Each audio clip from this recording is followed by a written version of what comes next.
Is Daily Blast Live. We're talking about what you're talking about. Real, honest, entertaining, live. DBL starts right now. 3, 2. Welcome to DBL. It's Tuesday, July 13th. I'm Tori. I'm here with Lindsay and Brandon. How are you all? Doing well?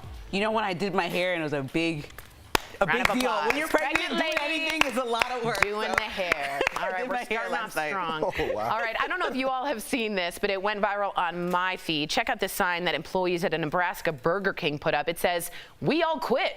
Sorry for the inconvenience." So 8 employees have reportedly put in their notice after staff shortages caused them to work extra long shifts. They said they did it for some harmless fun, but it went viral. And it's not just Burger King having issues with finding staff. Some McDonald's owners are adding some really great perks to get people to apply, including emergency childcare, paid time off, helping to cover tuition costs, and higher wages. So what do we think about this? And I know personally, I went to my favorite, I was telling you guys this earlier, one of our favorite restaurants in Denver, and we were like, can we sit on the roof? And they're like, oh, it's closed. I was like, it's beautiful out there. Like, we don't have the staff. We just don't have it. I see hiring signs everywhere. So what's going on? I know there was Lindsay, explain this to us. Well, I have no idea. She did her hair this morning. Yeah. She is the expert. Some people said that, you know, a lot of people think that the unemployment benefits are the reason why a lot of people are choosing the best life instead of choosing to go to any job, because right now you're getting paid an equal wage to what was being offered. But I know that I went out to a restaurant in Denver and it was a brand new grand opening and they had one server and she was just going table to table, and Colin and I overheard her say, I'm only 16, I'm trying my best, because people were like going off on her. And I'm like, you can't have one server, even in a hole in the wall, small restaurant. It's just like that I think at that point where they're trying to hire people and it's just tough. So why is no one doing it? Because of unemployment? Are people right? I mean, I think people are choosing what they want to do, and I think that's okay. Like for once, people have the luxury to choose what they want to do. For once, people are getting paid at a rate when they're trying to find a job that they can have some, like Al says, dignity in looking for one. I also think a lot of people spent a lot of time YouTube University or trying to better themselves, you know. So if you're working at a job, or if you had a job like a McDonald's, throughout this pandemic, this last year and a half, you found other means and ways to make money. So it's, why would you go back to that when I found a different trade, and I found, or maybe even found a better trade than that. But here's the thing, here's how what we're opening up the doors for, because we did a story a couple years back or whatever, and everyone was complaining about the kiosk machines being in these fast food restaurants. I was just over in Europe, Amsterdam, Germany, and France.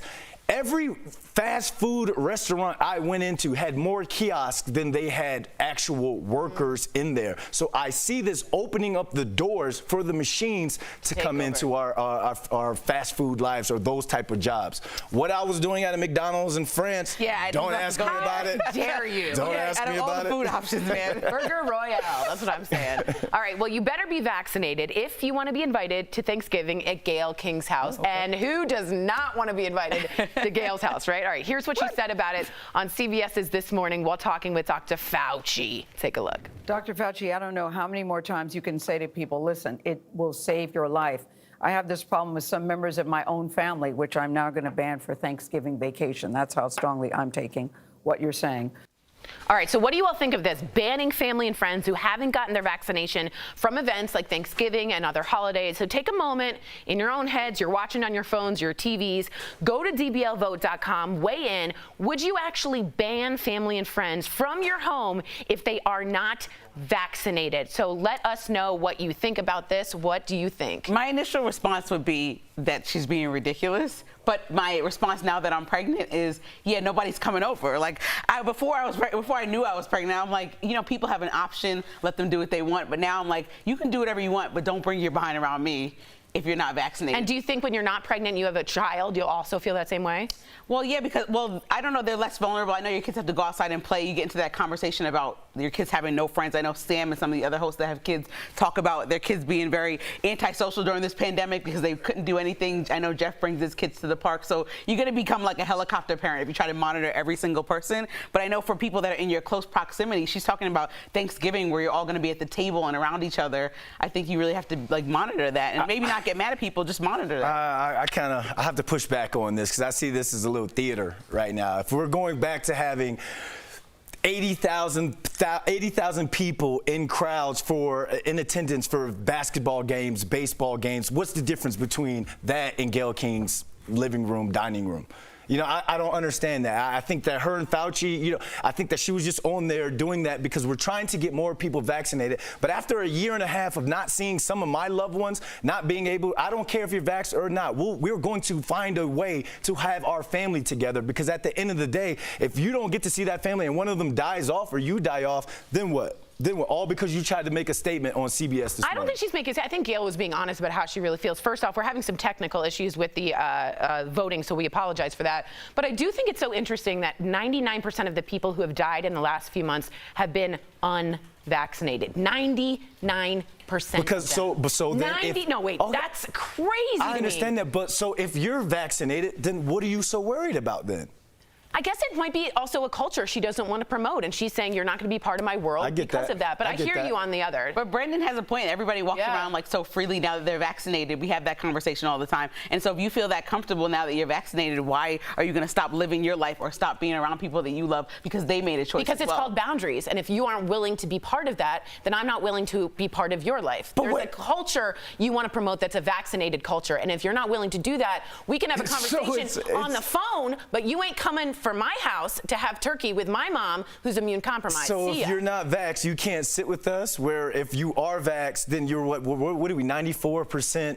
like protected. Like, I don't get it. It's time to put this vaccine to use. We got Juvenile Then coming tell out the with people- songs, vax then that tell the ass people- up. then It's time tell to the get the people who people aren't back getting together. vaccinated. Are Those you are just cause- are they causing going to death. just sit But in the when you go house? to like restaurants and stuff, you're still around people who aren't vaccinated, so you're taking that risk with randoms, and you won't take it with your family. It's a fair point, and I hear you because I'm not making sense, but it's a boundary I would say that I'm not comfortable sharing and breaking bread with someone that I know and love because I'm trying to promote that culture. But that's a hard line, and I hear you guys both. So let's go to L House with the strangers. And Well, it's fair. Well, I think you're not at the same table as them, so it's a little bit different. But I Fair. still think you are. It is around a bunch of hypocritical what people. I'm saying. I hear you. Like, trust me, I hear you.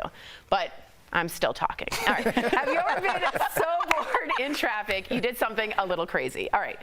Check out what one Louisiana man did. And a quick note, our lawyers wanted us to tell you this. Do not Don't try try this this at home. Take a look.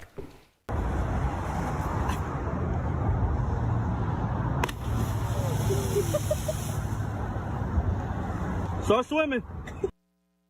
Start swimming. So he did hurt his shoulder. He ended up treading water for about 3 hours. Someone needed to come rescue him. He was bored, he said, and needed to get out and had this impulsive behavior. I prefer this, which I found a video in February of last year. This is what somebody did in Florida when they were stuck in traffic. They played Wii. Wow. yeah. That's fun. I can get down with that. Yeah.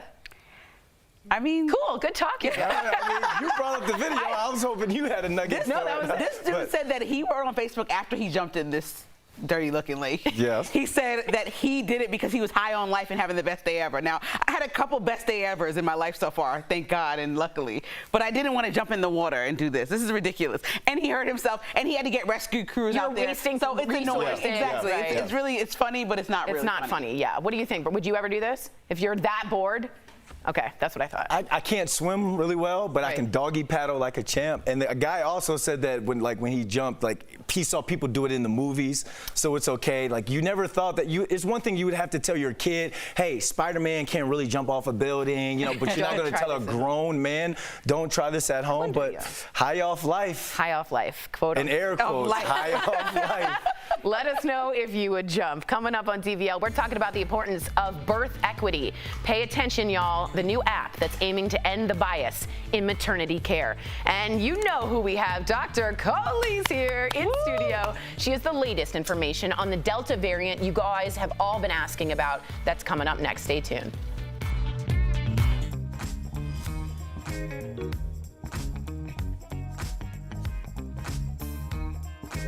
Hi there, DBL Nation. It's Kelly Schuberth here with the DBL digital team. As you just heard, we have Dr. Coley here in the house with us today. That's coming up next. But for now, let's see what Tori's doing. But I gotta show you also, Lindsay, you gotta come show us what Yeah, she's this is what's really happening happening. yesterday. Come on, I don't know if you guys Check this remember, but out. Brandon made fun of Lindsay, pregnant Lindsay, for wearing Crocs. Brandon made fun of me yesterday because he said you're wearing Crocs. I can't wear heels anymore. My feet are swollen. Look at this, Chanel. So I decided to go overboard and decorate Yves the Saint Crocs.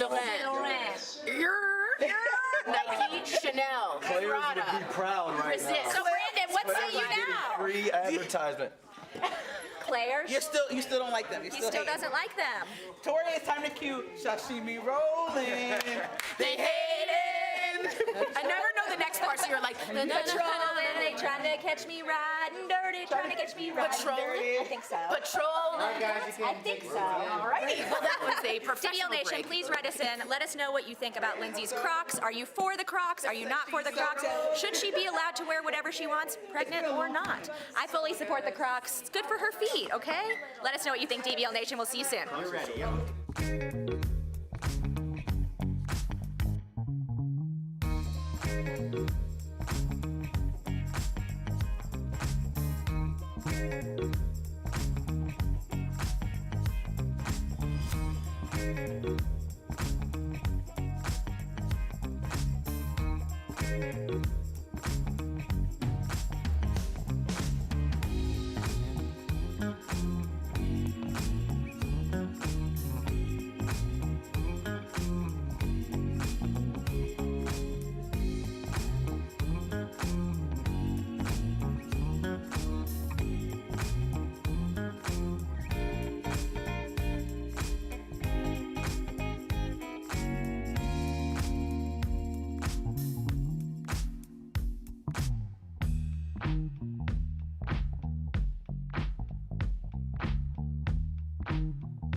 Welcome back to DBL. Since the beginning of the pandemic, you have trusted us, and because of us, we have our medical expert. That's who you trust, Dr. Payal Kohli. She is here to deliver all the facts without any of the fear. Welcome, Dr. Kohli. Thank you, guys. Great to be here. It's really lovely to see you in person after a long, long time. Yes, you too. Thank you. Absolutely. Now, before we get... You too? Okay.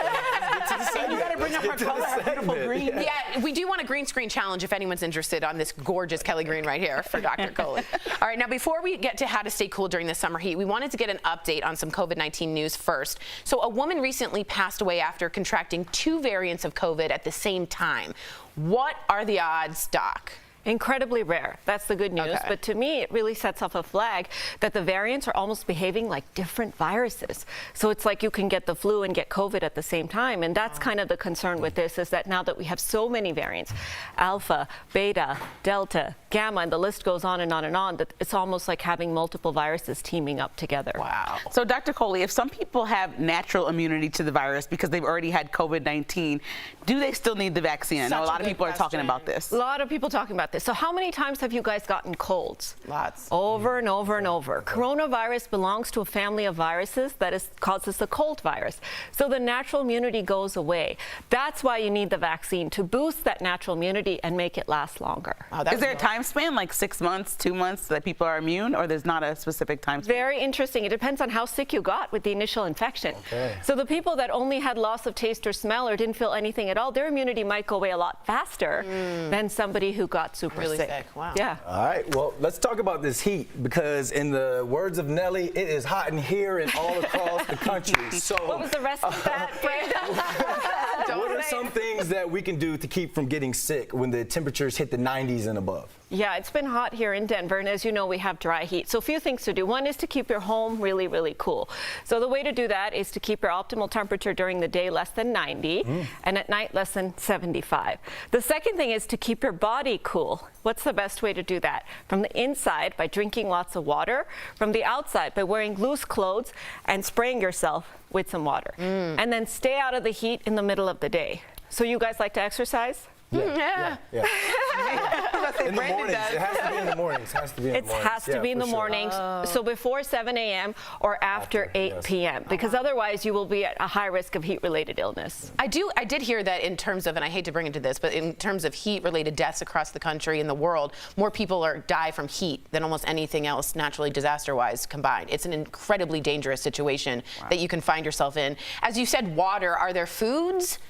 There are like foods. Watermelon? I'm thinking cool water-filled things. Okay, so lots of water. Okay. What you want to avoid, alcohol, Tori. Yeah, call her out. Call her out. Enough. For me, caffeine, because all of those types of foods, high sugary drinks, protein-rich meals, because they're really hard to digest, so our body gets busy digesting rather than cooling us off. And all of these things make you actually urinate more, so they end up dehydrating you when you're out in the heat, which can already happen. So light meals, Yes. refreshing meals, maybe some fish, I'm feeling.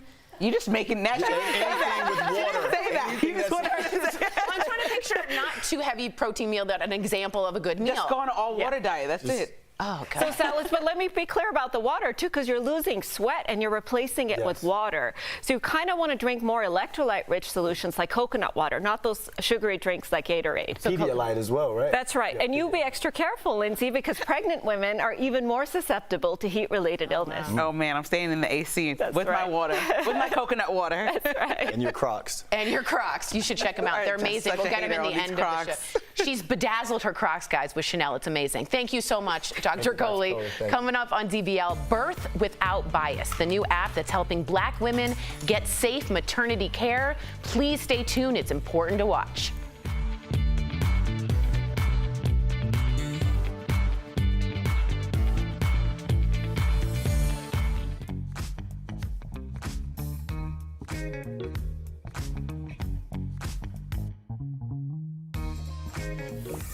it seems like the finish line for the coronavirus pandemic is in sight. But scientists warned 5 large clusters of unvaccinated people in the U.S. could push that finish line further back. Let's connect the dots. Researchers at Georgetown University tracking COVID vaccination rates identified 5 clusters of unvaccinated people that could pose a problem. Those clusters include residents in Texas, Louisiana, Arkansas, Oklahoma, and Missouri. Most include rural areas, but also some smaller cities. In all, more than 15 million people live in those clusters, and less than 30% are fully vaccinated. The U.S. COVID-19 Vaccination Tracking Project says the fact that these are clusters is a problem. We don't interact with other people at random. Instead, we socialize with people that live near us, meaning unvaccinated people in those areas have a greater chance of interacting with other unvaccinated people, allowing COVID to spread. So why do those clusters matter, especially if you're already vaccinated? Scientists warn these areas could be the next breeding ground for a COVID-19 variant. The Delta variant is already much more contagious than the original COVID-19, and vaccines appear to be less effective against it. The next variant could be worse. Experts warn the longer COVID spreads, the more opportunity it has to mutate. Connecting the dots.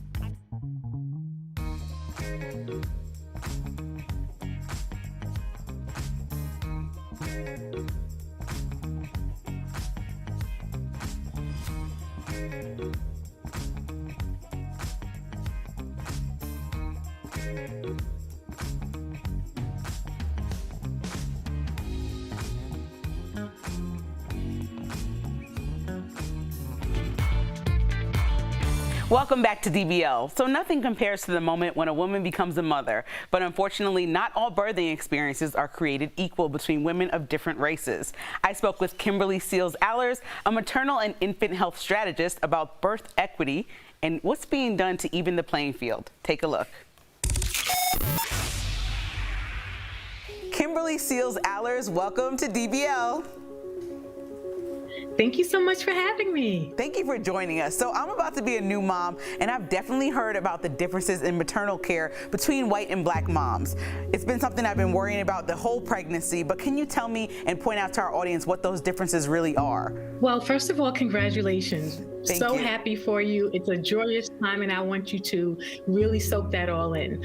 But on the other side of that, I should say, with that is the reality that Black women are disproportionately dying during and after pregnancy and childbirth. This won't happen to you. But what we do know is that racism and bias in our care is one of the root causes of these disparities, right? According to the CDC, Black women are 243% more likely to die during pregnancy or childbirth. Now, I know that a lot of the stories are that the doctors don't listen to Black women when they tell them that they're having issues or complications. So are there reasons why Black women are more mistrusted than their white counterparts? I think we really have to understand the history of the obstetrics and gynecology field, that it was really rooted in racism and a field that was built literally on the backs of Black women. For example, Dr. Marion Sims, who is known as the father of gynecology, very well respected in that field, really became famous by using enslaved Black women as subjects for his surgical procedures. Obviously, they did not give permission.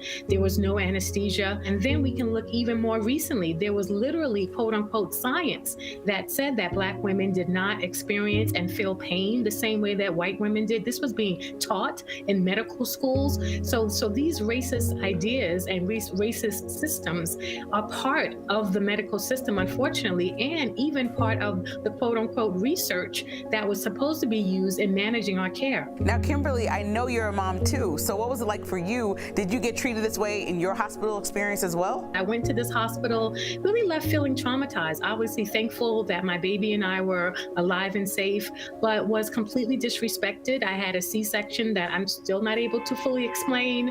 I literally fought to have my baby with me when I had read that this was a standard practice of care at this hospital. hospital, I wanted to breastfeed, and my baby was repeatedly given formula against my wishes. And it was really like I was in a fight for everything. Right, I'm experiencing that now. There are hospitals that have rave reviews, but really I have to know where I can feel comfortable as a Black woman, so I completely understand that. Your own maternity experience led you to create your Earth app, which I love. So let's talk about that and tell our audience what it's all about. Well, it's called Earth, which is like the word birth, but we dropped the B for bias. And Earth is a Yelp-like review and rating platform for Black and brown parents to find and leave reviews of their OBGYNs, birthing hospitals, and pediatricians up to baby's first year. And we really want to show specifically the behaviors that Black and brown people say are disrespectful and give that information to providers and hold them accountable to do better. It's so important because I remember when I found out I was pregnant, the first thing I was like, what groups can I join? Who can I talk to? Who can find me an OBGYN in a hospital and everything that I can trust? So it was a long process, and I wish I knew about your app 7-8 months ago, but now I found out recently and I'm all over it. So Kimberly, thank you so much for sharing your story and all the important information on the Earth app. DBL Nation, make sure to pick up a copy of Kimberly's book, The Big Letdown, and definitely check out her podcast, Birthright. And of course, don't forget to download the Earth app. Kimberly Seals-Allers, it's been a pleasure. Thank you so much for joining us. Thank you for having me, and have a joyous birth. Thank you. We'll be right back.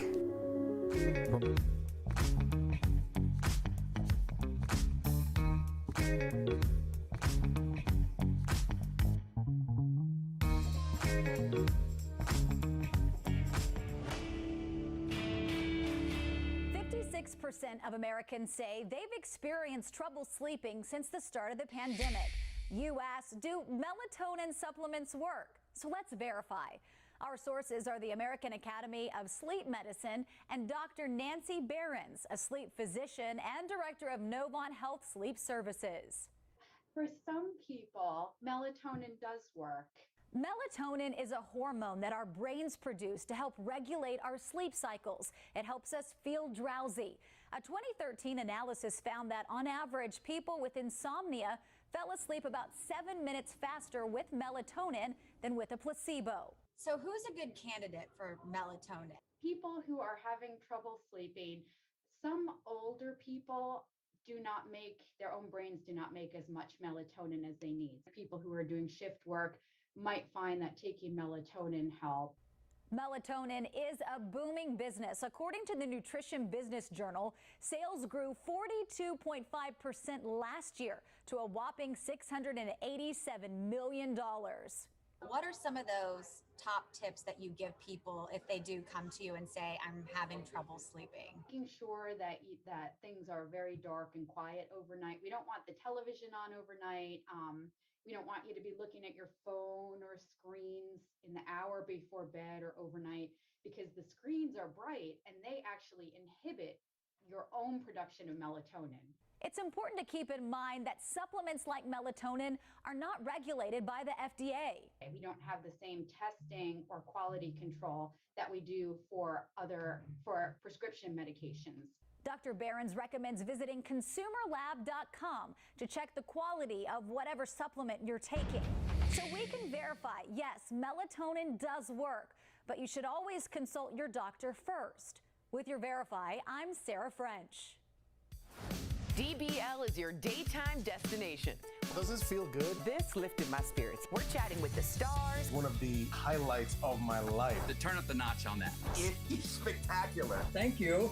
And talking about what everyone is talking about. I want to set the record straight. I feel like I'm going to offend somebody here. I'm in so much trouble. This is nonsense. Al's not lying. What? Yes! Yes! DBL is all new every day.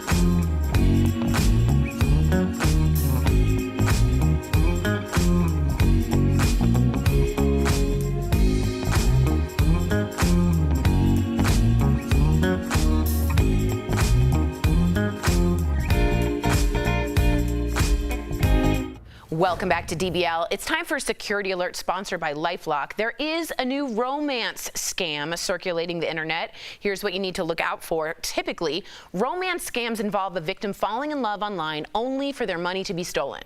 Well, this time, the scammers are making fake websites to draw people in. So the Better Business Bureau says the websites look legit with dating profiles, but it's all fake. The sites will ask you to sign up for a membership with your credit card, and once you pay, you're out of luck. So always do your research before giving out your credit card info online. Now, if your information has been breached, LifeLock is here to help. LifeLock keeps you and your digital identity secure from cyber criminals. Call 1-800-439-9017 or visit lifelock.com to learn more. I hate when they play with your heart.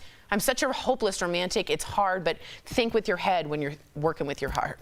Maybe I'm one of those people. Or else your pockets get affected. Like, there has to be something after that. Something there. I like where you're going. Thank you. We did really quickly want to get in Lindsay's Crocs. She has bedazzled them. Rob, if you could come. I did this just for Brandon and for Jeff, who's over there. And check your LifeLock just in case she tries to sell these. These are handmade. We got Chanel. We got Yves Saint Laurent. We got Dior. So good for you for being a fashionable Croc And lady. look, Jeff said if I wear these a day after I have the baby, he's canceling Christmas on me. Yeah, full year. Oh, He said a full year. Okay, I have 1 year to wear these. If you ever thought, what's it like here? This is what it's like. DBL's new every day. We'll see you same time at same place tomorrow. Bye, guys. Hi, Jeff.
Here's what we're talking about today on Daily Blast Live. An employee shortage at restaurants sweeps the country, with even this "We All Quit" sign going viral. The crazy perks places are offering to try and get new hires. Would you have a gathering with unvaccinated family members? I have this problem with some members of my own family. Why Gayle King is saying no way. The Emmy nominations are out, from Bridgerton to Ted Lasso. Did any of your favorite shows make the cut? And friend of the show, Suzanne Summers, is here live. Real, honest, entertaining, live. DBL starts right now. Wow, it's already started. Welcome to DBL. It's Tuesday, July 13th. I'm Sam here with Jeff, Al, and Erica. Let's get started. So check out this sign that employees at a Nebraska Burger King put up saying, "We all quit. Sorry for the inconvenience." 8 employees had reportedly put in their notice after staff shortages caused them to work extra long shifts. They said they did it for some harmless fun, but it went viral. It's not just Burger King, by the way, that's having issues with finding staff. Some McDonald's owners are adding some really great perks to get people to apply, including emergency childcare, paid time off, helping to cover tuition costs and higher wages. What do you guys all think of this? Now, I saw this photo go literally all over my feed, Erica, this morning. Everybody's talking about it. It's relevant. Oh, it's super relevant, but that's what happens when there is a shift. And I've been saying this for a long time. It's not often that an essential worker or someone who is making minimum wage gets the power. Collectively, they have the power. And ultimately, what the incentives are providing are standard living wages. So I keep saying, if you can afford to, if you can do this, hold out, because this might be the catalyst to getting actual livable wages. Yeah, I'm for it too. I think it's just a little bit late, right? I think they should have started this a long time ago, incentivize people to come in to work there. You know, when you start young and you get a work ethic, that translates into the rest of your life. However, I do think a lot of the unemployment checks going out are keeping people from going back to work, whether it be in this industry, whether it be Uber drivers, whatever it is. If you're getting paid for doing nothing, you're going to do nothing and get paid. So I think we got to figure that out too. Yeah, I mean, this is, you know, as Erica was talking, I was pulling up a text that I got from my buddy Joey when he was in Vegas, and he sent this July 5th. He says, the rumors that Vegas is open is greatly exaggerated. And I say, well, why do you say that? And he says, there's barely enough staff, barely anything's running. You can see it on the employees' faces.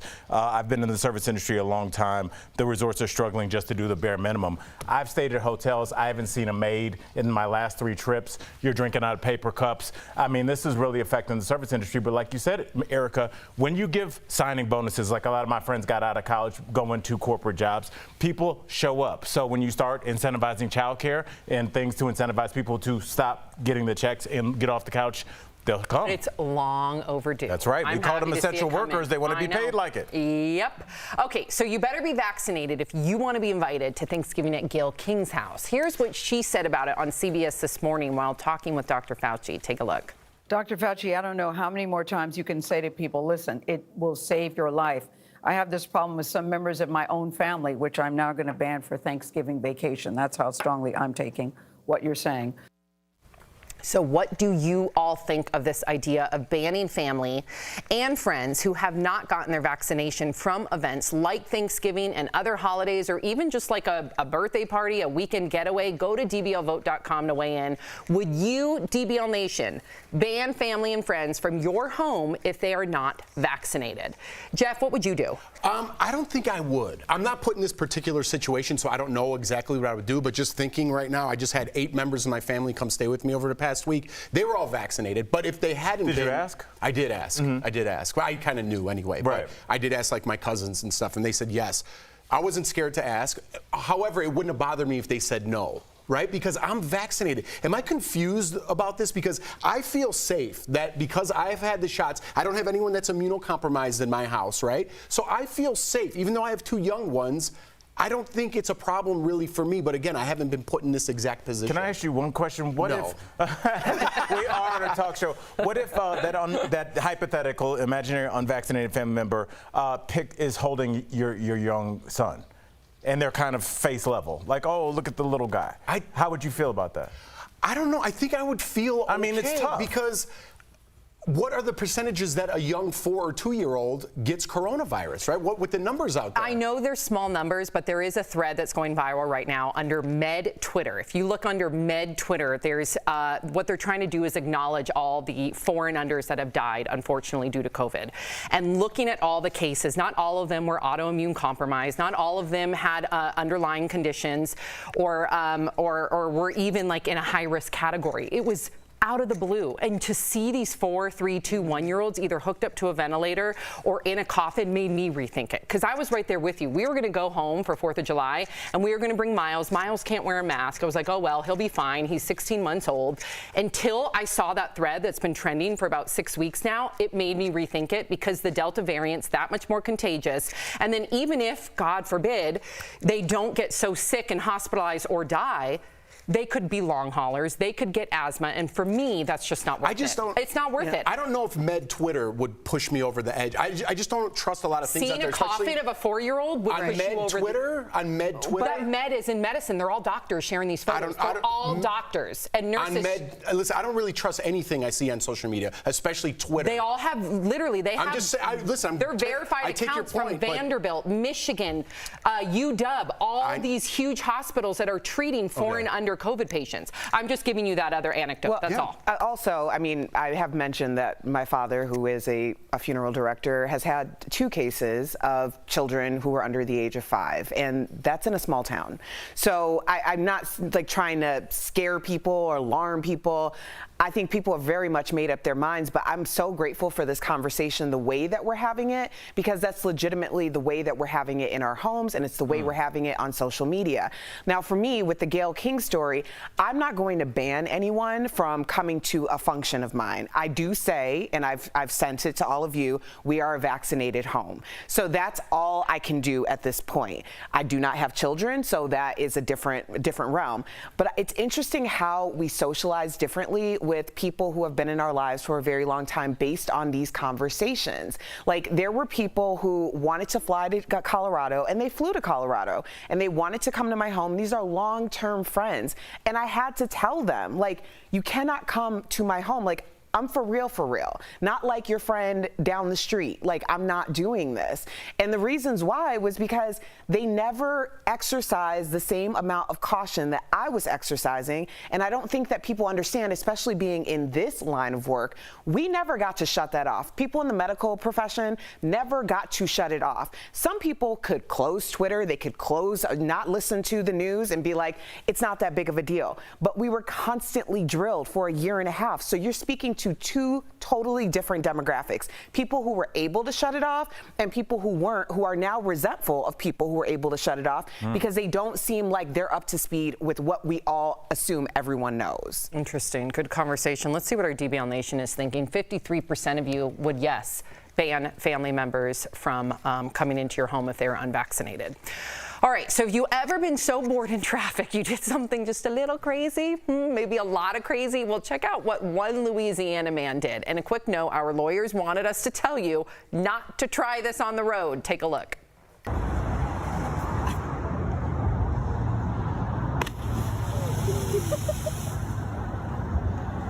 Start swimming. That's really high. And when he hit the water, it sounded like glass. Those were bones. No. I mean, look, I mean, people, I mean, have you ever done a belly flop? Yeah. I mean, it really hurts when you hit the water. That surface tension, I don't want to bore everybody. That's where that pain comes from. That's why divers go in like this to try and break that surface tension. I mean, but this is a bigger thing, Jeff. Do you think he's doing this for attention? Yes. But that?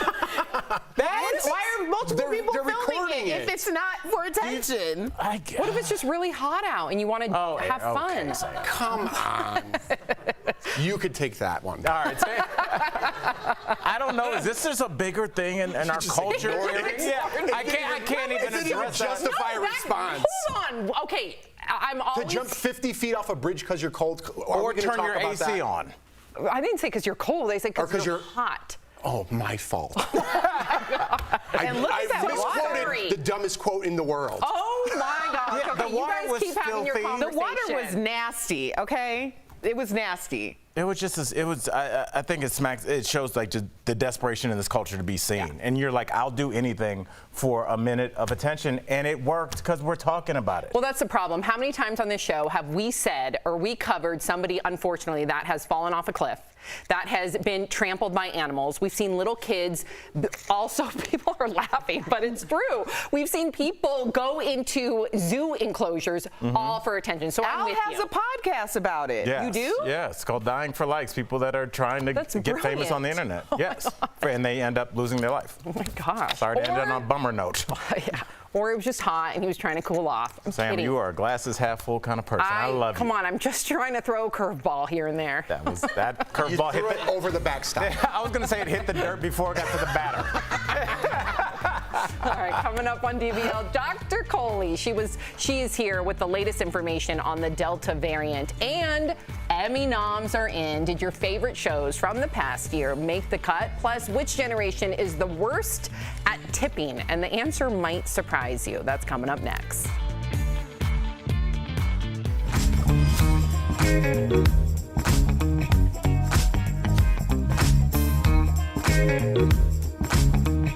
Hi DBL Nation, it's Kelly Schuberth here with the DBL Digital Team. Thanks for joining us on this Tuesday morning. As you can see, we are back with the live breaks. Let's go talk to our host. Erica, you went to the home run derby yesterday, didn't you? I did. What? Tell us a little about it. Did you catch something? No? No. I caught a lot of ground because that's where I was when the balls were flying our direction. Just ducking down? Ducking the full thing. Like, it came to the point where everyone in our section would just kind of like look down to see what my reaction was, because I'm like, I wish we had a video of this. Yeah, so our stage manager, David, was so gracious yesterday. I'm like, does anybody have a mitt in their car? And he had two. So my sister totally saved the day. So I gave one to my sister, who was so excited, and then they brought one out for me. And I'm like, there is no way I am putting a glove up in the air thinking I'm catching a baseball. I will surely get hit in the face. So I didn't bring the glove. But my husband and my sister did. And they didn't catch anything, though, did they? Oh, well, it was worth a try. Yeah. Jeff, are you going to go to the game? Today's the big day. But I watched it. I watched the home run derby yesterday with my son. He was getting all excited. And he came downstairs and he was wearing like a Cubs shirt. I got him. It was super cute. Oh my gosh. So I didn't even think about like taking him. They're right at the age Lawson, at least. The 4-year-old is where he could enjoy things, a little bit. Who knows? They may keep it here for a couple years. We never know. Maybe that's next year. That's definitely not true. You don't think it's so? It's going to be in Los Angeles next year. We already know that. I don't know. I was trying to be positive about Denver. I wish it was. Denver or we could just go to a regular game. The Cubs are coming in town in exactly. August. Go to a Rockies game. Yeah. Take him to that. Oh, he'll love that. That'd be a Cubs game. What? Oh, well, Cubs game for you guys. Rockies game. Well, not for me either. I'm a Cubs fan too. So yeah, it would be Cubs for all of us. So yeah. GBL Nation, let us know. Are you watching the All-Star game today? And what have you been up to? Let us know. See you soon.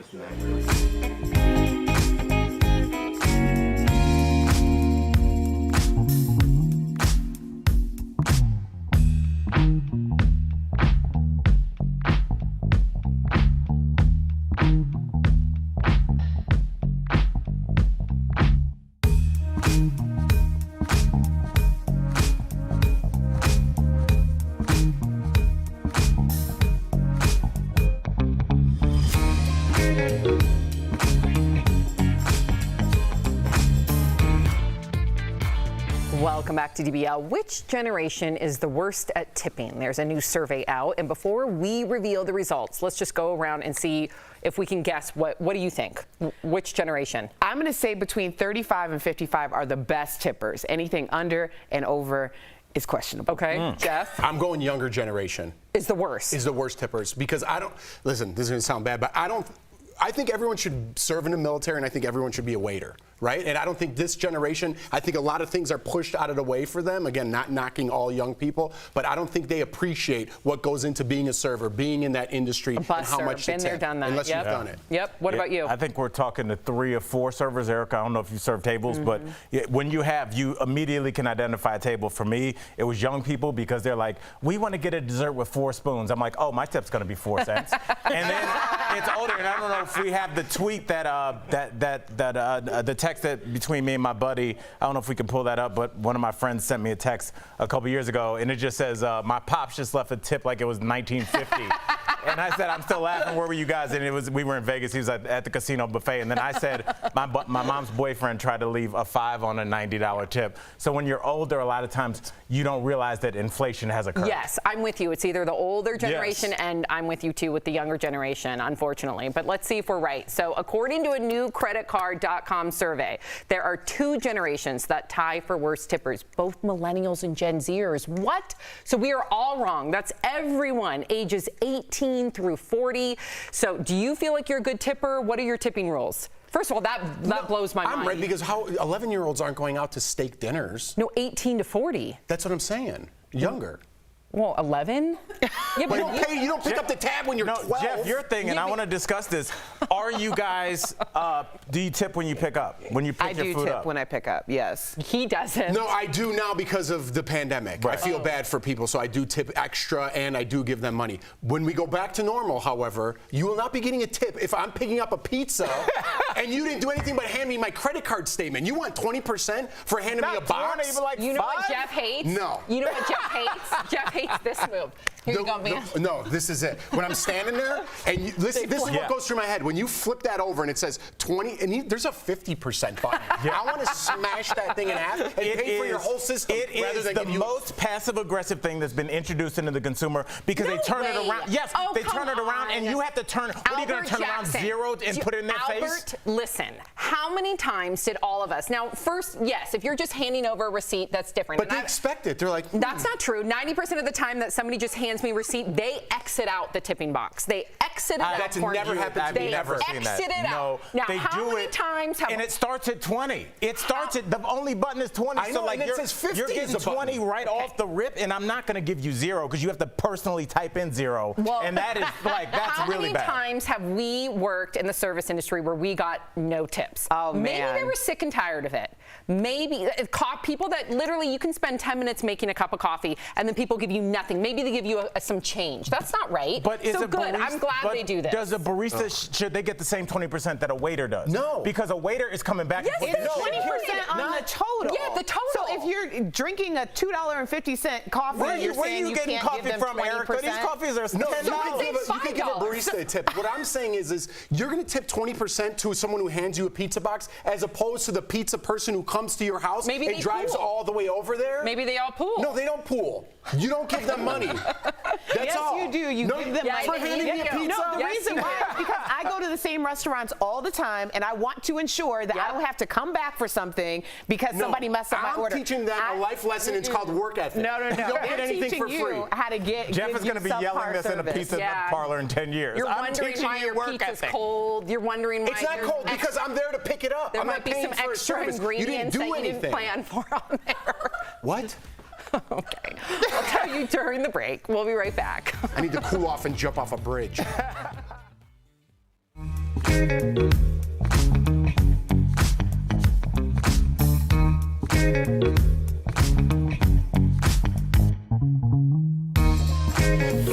It seems like the finish line for the coronavirus pandemic is in sight, but scientists warned 5 large clusters of unvaccinated people in the U.S. could push that finish line further back. Let's connect the dots. Researchers at Georgetown University tracking COVID vaccination rates identified 5 clusters of unvaccinated people that could pose a problem. Those clusters include residents in Texas, Louisiana, Arkansas, Oklahoma, and Missouri. Most include rural areas, but also some smaller cities. In all, more than 15 million people live in those clusters, and less than 30% are fully vaccinated.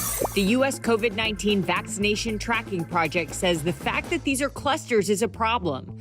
We don't interact with other people at random. Instead, we socialize with people that live near us, meaning unvaccinated people in those areas have a greater chance of interacting with other unvaccinated people, allowing COVID to spread. So why do those clusters matter, especially if you're already vaccinated? Scientists warn these areas could be the next breeding ground for a COVID-19 variant. The Delta variant is already much more contagious than the original COVID-19, and vaccines appear to be less effective against it. The next variant could be worse. Experts warn the longer COVID spreads, the more opportunity it has to mutate. Connecting the dots.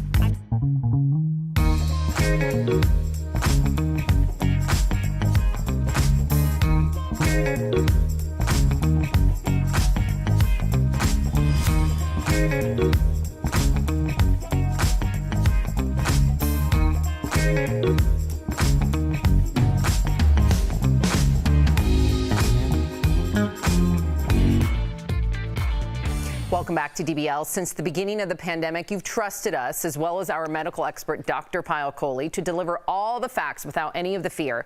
Earlier, she joined us with an update on COVID-19 variants, as well as staying safe in the summer heat. Take a look. So a woman recently passed away after contracting 2 variants of COVID at the same time. What are the odds, Doc? Incredibly rare. That's the good news. Okay. But to me, it really sets off a flag that the variants are almost behaving like different viruses. So it's like you can get the flu and get COVID at the same time. And that's kind of the concern with this, is that now that we have so many variants, alpha, beta, delta, gamma, and the list goes on and on and on, that it's almost like having multiple viruses teaming up together. Wow. So Dr. Coley, if some people have natural immunity to the virus because they've already had COVID-19, do they still need the vaccine? I know a lot of people are talking about this. A lot of people talking about this. So how many times have you guys gotten colds? Lots. Over and over and over. Coronavirus belongs to a family of viruses that causes the cold virus. So the natural immunity goes away. That's why you need the vaccine, to boost that natural immunity and make it last longer. Is there a time span, like 6 months, 2 months, that people are immune, or there's not a specific time span? Very interesting. It depends on how sick you got with the initial infection. Okay. So the people that only had loss of taste or smell or didn't feel anything at all, their immunity might go away a lot faster than somebody who got super Really sick. Wow. Yeah. All right, well, let's talk about this heat, because in the words of Nelly, it is hot in here and all across the country. So What was the rest of that, Brenda? what are some things that we can do to keep from getting sick when the temperatures hit the 90s and above? Yeah, it's been hot here in Denver, and as you know, we have dry heat. So a few things to do. One is to keep your home really, really cool. So the way to do that is to keep your optimal temperature during the day less than 90 and at night less than 75. The second thing is to keep your body cool. What's the best way to do that? From the inside, by drinking lots of water. From the outside, by wearing loose clothes and spraying yourself with some water. And then stay out of the heat in the middle of the day. So you guys like to exercise? Yeah. In the mornings. It has to be in the mornings. It has to be in the mornings. So before 7 a.m. or after 8 p.m. because otherwise you will be at a high risk of heat-related illness. I did hear that in terms of, and I hate to bring it to this, but in terms of heat-related deaths across the country and the world, more people die from heat than almost anything else naturally disaster-wise combined. It's an incredibly dangerous situation that you can find yourself in. As you said, water. Are there foods? There are foods. Watermelon. I'm thinking cool water-filled things. Okay, so lots of water. Okay. What you want to avoid: alcohol, Tori. Yeah, call her out. Call her out. Enough. For me, caffeine, because all of those types of foods, high sugary drinks, protein-rich meals, because they're really hard to digest, so our body gets busy digesting rather than cooling us off. And all of these things make you actually urinate more, so they end up dehydrating you when you're out in the heat, which can already happen. So light meals, refreshing meals, maybe some fish, I'm feeling. You just making that. Anything with water. Say that. You just want I'm trying to picture not too heavy protein meal, that an example of a good meal. Just go on an all-water diet. That's it. Oh, okay. So salads, but let me be clear about the water too, because you're losing sweat and you're replacing it with water. So you kind of want to drink more electrolyte-rich solutions like coconut water, not those sugary drinks like Gatorade. So Pedialyte as well, right? That's right. And you be extra careful, Lindsay, because pregnant women are even more susceptible to heat-related illness. Oh man, I'm staying in the AC with my water, with my coconut water. That's right. And your Crocs. And your Crocs. You should check them out. They're amazing. We'll get them in the end of the show. She's bedazzled her Crocs, guys, with Chanel. It's amazing. Thank you so much, Dr. Coley.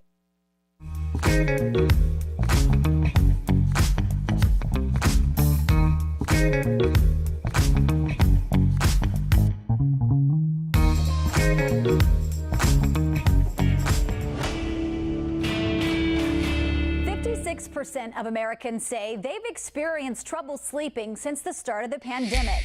You asked, do melatonin supplements work? So let's verify.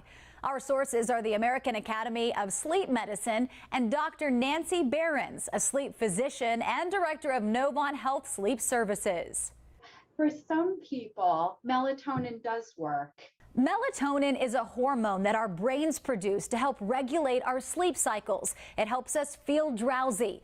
A 2013 analysis found that on average, people with insomnia fell asleep about 7 minutes faster with melatonin than with a placebo. So who's a good candidate for melatonin? People who are having trouble sleeping, some older people their own brains do not make as much melatonin as they need. People who are doing shift work might find that taking melatonin helps.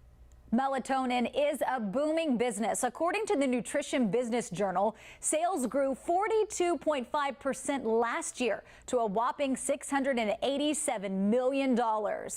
What are some of those top tips that you give people if they do come to you and say, I'm having trouble sleeping? Making sure that that things are very dark and quiet overnight. We don't want the television on overnight. We don't want you to be looking at your phone or screens in the hour before bed or overnight, because the screens are bright and they actually inhibit your own production of melatonin. It's important to keep in mind that supplements like melatonin are not regulated by the FDA. We don't have the same testing or quality control that we do for prescription medications. Dr. Behrens recommends visiting consumerlab.com to check the quality of whatever supplement you're taking. So we can verify, yes, melatonin does work, but you should always consult your doctor first. With your Verify, I'm Sarah French. DBL is your daytime destination. Does this feel good? This lifted my spirits. We're chatting with the stars. One of the highlights of my life. To turn up the notch on that. It is spectacular. Thank you. And talking about what everyone is talking about. I want to set the record straight. I feel like I'm going to offend somebody here. I'm in so much trouble. This is nonsense. Al's not lying. What? Yes! Yes! DBL is all new every day.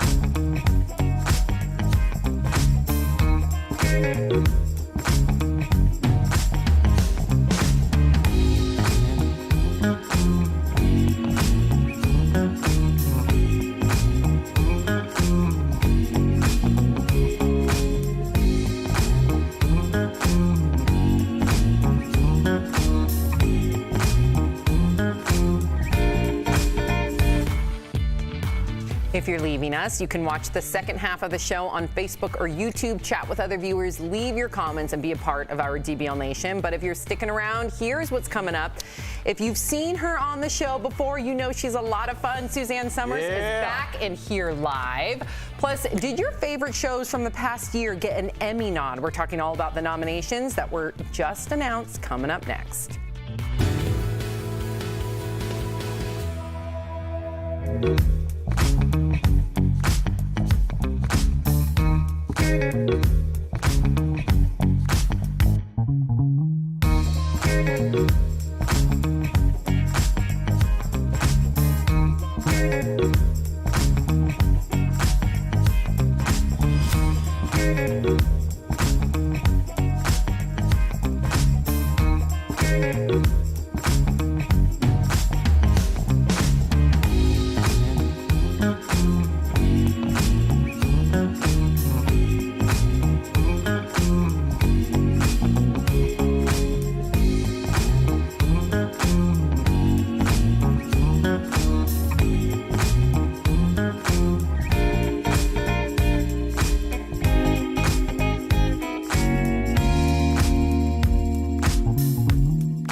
This is Daily Blast Live. We're talking about what you're talking about. Real, honest, entertaining, live. DBL starts right now. 3, 2, Welcome to DBL. I'm Sam here with Jeff, Al, and Erica. Let's get started, shall we? So the Emmy noms are out. They were revealed earlier today, and unlike last year, the show will feature a live audience. Comedian Cedric the Entertainer announced on Instagram that he's hosting the show this year. Now, as for the big nominees, The Crown picked up 24 nominations. It tied with the Star Wars-inspired show, The Mandalorian. Fan favorite Ted Lasso picked up 20 noms, including Best Actor in a Comedy for star Jason Sudeikis. The Queen's Gambit, ooh, my favorite, scored 18 nominations, including one for lead actress Anya Taylor-Joy. Pose came out with 3 nominations, including one for each of the leads, Billy Porter and MJ Rodriguez, who made history, becoming the first trans woman nominated in a lead acting category. And after being shut out from other award shows, HBO's I May Destroy You picked up 3 noms, including one for lead actress Michaela Cole. And Regé-Jean Page scored his first Emmy nomination for Bridgerton. Wow. Okay, now a lot of people are saying, what happened to Mayor of Easttown, right? Like, why is not Kate Winslet nominated? Yeah. We've talked on this show, we feel inundated with award shows. Yeah. Do you think this one's going to be different for some reason or no? Well, Mayor of Easttown picked up 16 nominations. Oh, they did? Yes, they did. They okay. did. So I want to put that out there. I don't believe she did. We'll check on it, but I don't know if she did or didn't. Someone let me know, because They did pick up 16 nominations. I saw a lot of people talking about Kate Winslet, so please let me know if she got nominated or not. Do you want to see another award show or no? Emmys is the big one, right? So Emmys for television is the big one. The Oscars, obviously, for movies. Those are good. The ones that trickle down and they're way down here and it's like this movie award and that movie award, I could do without. But if you want to keep the big ones, this is the big one. This is what everybody wants. The other ones, not so much. No. I'm just excited about Pose and I May Destroy You. You know, a lot of people went back and forth, especially when we talked about I May Destroy You being grossly overlooked in past award shows. And people get so upset about there being an outcry. But the outcry is how you show that you have a very steady fan base that appreciates this artistry. MJ Rodriguez, yes, yes, yes. Pose is a must-watch. I May Destroy You is a must-watch. I highly recommend them both. I know y'all looking for something to watch, so get at it. Yeah. Now, what people were talking about Kate Winslet, because she, just to clarify, she was nominated, but people believe Michaela Cole is going to take that nomination from her, if they're even in the same category. So maybe that's where I saw lead actress. Yes. Yes. Are you into this? I feel like yeah. I mean, I got into Mayor of Easttown because of Jeff. I got into Pose because of Jeray, our makeup artist. And, you know, and I think about I May Destroy You. That was one of the first things I watched during the pandemic.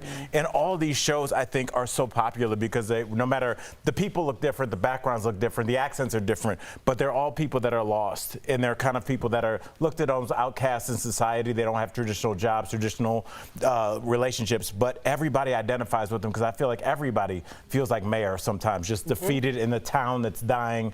You know, and I think these shows are doing such a good job. And that's why I am glad that there are award shows, because these shows have not only like given us something to watch, but something to talk about with our loved ones on the couch afterwards. Like, what'd you think about that? We're way more invested in TV nowadays because the content is so good, or because the representation is there. So me, for one, I can't wait to see like Anya Taylor-Joy, if I'm saying her name correctly, from Queen's Gambit. I can't wait to like get in and see exactly like what Kate Winslet has to say. Like, we are invested now more than ever, whether it's because of the pandemic, whether it's because we felt like that content wasn't as creative as it is today. But yeah, I can't wait. Let me ask you a quick question. Yeah. Do you care what they have to say, or do you just want to see your favorite show win? Both. Really? I do care what they have to say. Yeah. Especially based on the content. I mean, this is a moment. You're talking about art imitating reality. I May Destroy You. If Michaela Cole wins, and she could very well win, I want to hear what she has to say, because the entire premise of that show is sexual assault based on a woman being drugged and then assaulted. In this moment, I need to hear what she has to say. Interesting. That was a good point. That was a good point made. So Jeff walked it back. Yeah, I walked it back. No, I just don't want to hear people's political views after they win an award for my favorite show. That's important. Got it. To separate. All right. So it looks like Khloe Kardashian has found herself in a little bit of a love triangle with her exes. So Khloe's former flames, Lamar Odom and Tristan Thompson, are engaged in a war of comments on her Instagram. And tuxedos, apparently. It's all over this photo that Khloe posted in a bikini under a shower. First, Lamar commented with a quote, hottie, and a bunch of heart and flame emojis. Then Tristan chimed in with a couple of hearts and thirsty emojis. But he also added a comment to Lamar specifically saying, quote, God brought you back the first time. Play if you want different results. Wow. So Tristan was referring to Lamar's near-death overdose at a brothel in Vegas back in 2015, if you can remember. Lamar and Khloe had recently separated at the time. Erica, you put your head down. Was that purposeful? Where was this energy when you were at the Bunny Ranch, Lamar? Where was this energy when you were in the room with 3 girls a few weeks ago, Tristan? Where was this energy? And the fighting? They're fighting now? Really?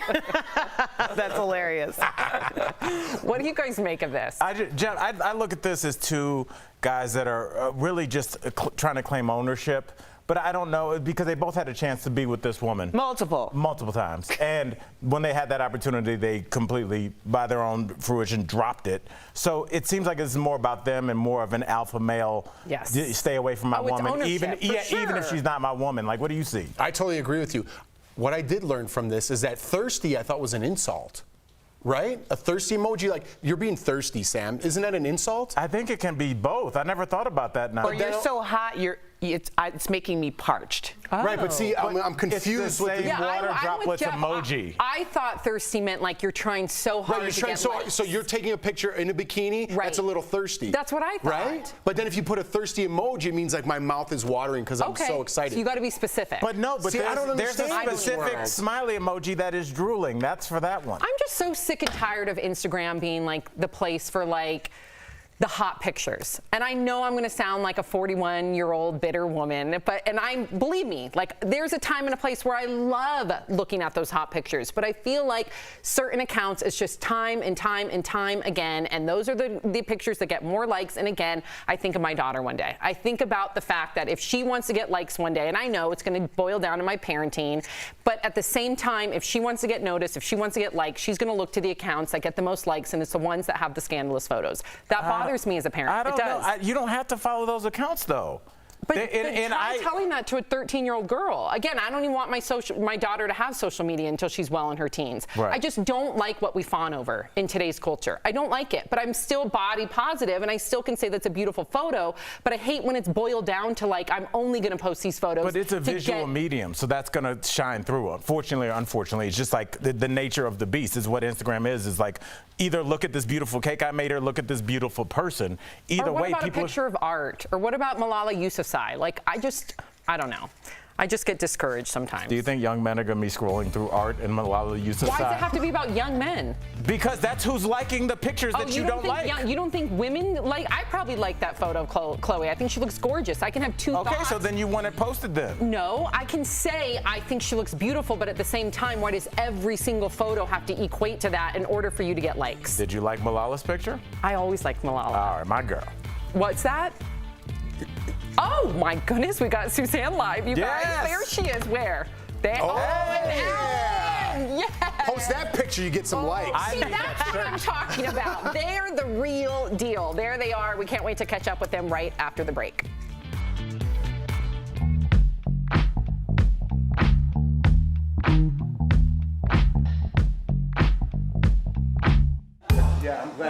Hi everyone, it's Kelly Schubert here with the DBL Digital team. Thank you so much for joining us on this Tuesday afternoon. We are so happy you're here with us.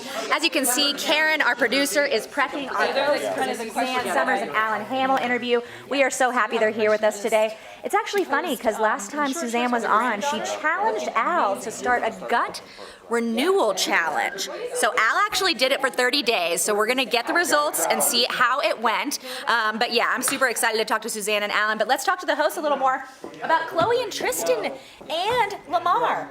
Am I crazy to think that Lamar and Khloe might get back together someday? No, I think you're right. I think so too. You do? Because I think Scott Disick and her will eventually get back Courtney, together. yeah, I do too. Right? Isn't Lamar like the Scott Disick of that relationship? A bit. I think think so. Because everyone goes back to that relationship. No? They were broken up when he went to the bunny ranch. We have to keep that in mind. It's not like he cheated. It's not like he cheated. I didn't know that. They were separate. Well, they were still married, but they were separated at the time. So that does change things a little bit, right? But don't you think Tristan too has to accept that Lamar was that part of her life? 100%. Well, she was actually married to Lamar. She never got married to Tristan. Exactly. They just have a child together, which obviously is a big part of why she's still talking to him. But I think they could get back together. I see Kelly, it. why do you think that they haven't Coming no one's put a ring on it again? Suzanne Summers. Like, You mean Tristan or Lamar? Both. Well, Lamar was husband. actually Alan's engaged to somebody tuning in else, right and they now. just I saw ended that. their engagement. Right. So now he's probably thinking, well, I've changed. She's done with Tristan. Coming up, you guys, I'm going to after try the to break, slide we have in there. Suzanne That's what that Summers comment here was. live. And who knows Oh, if you they're know talking who's to giving you. everybody hope? Ben and Jen. Yes, that's what Brandon said on the show. did say That's that. exactly what he said. I was like, I don't know where Brandon's going to go with this, but that's exactly what he said. So, it kind of makes sense. I think they could get back together. Well, I love that show, the Chloe and Lamar show. They were in love. They were in love. They had their own show? Yeah, it was so good, you guys. DBL Nation, we want to know what you think about this.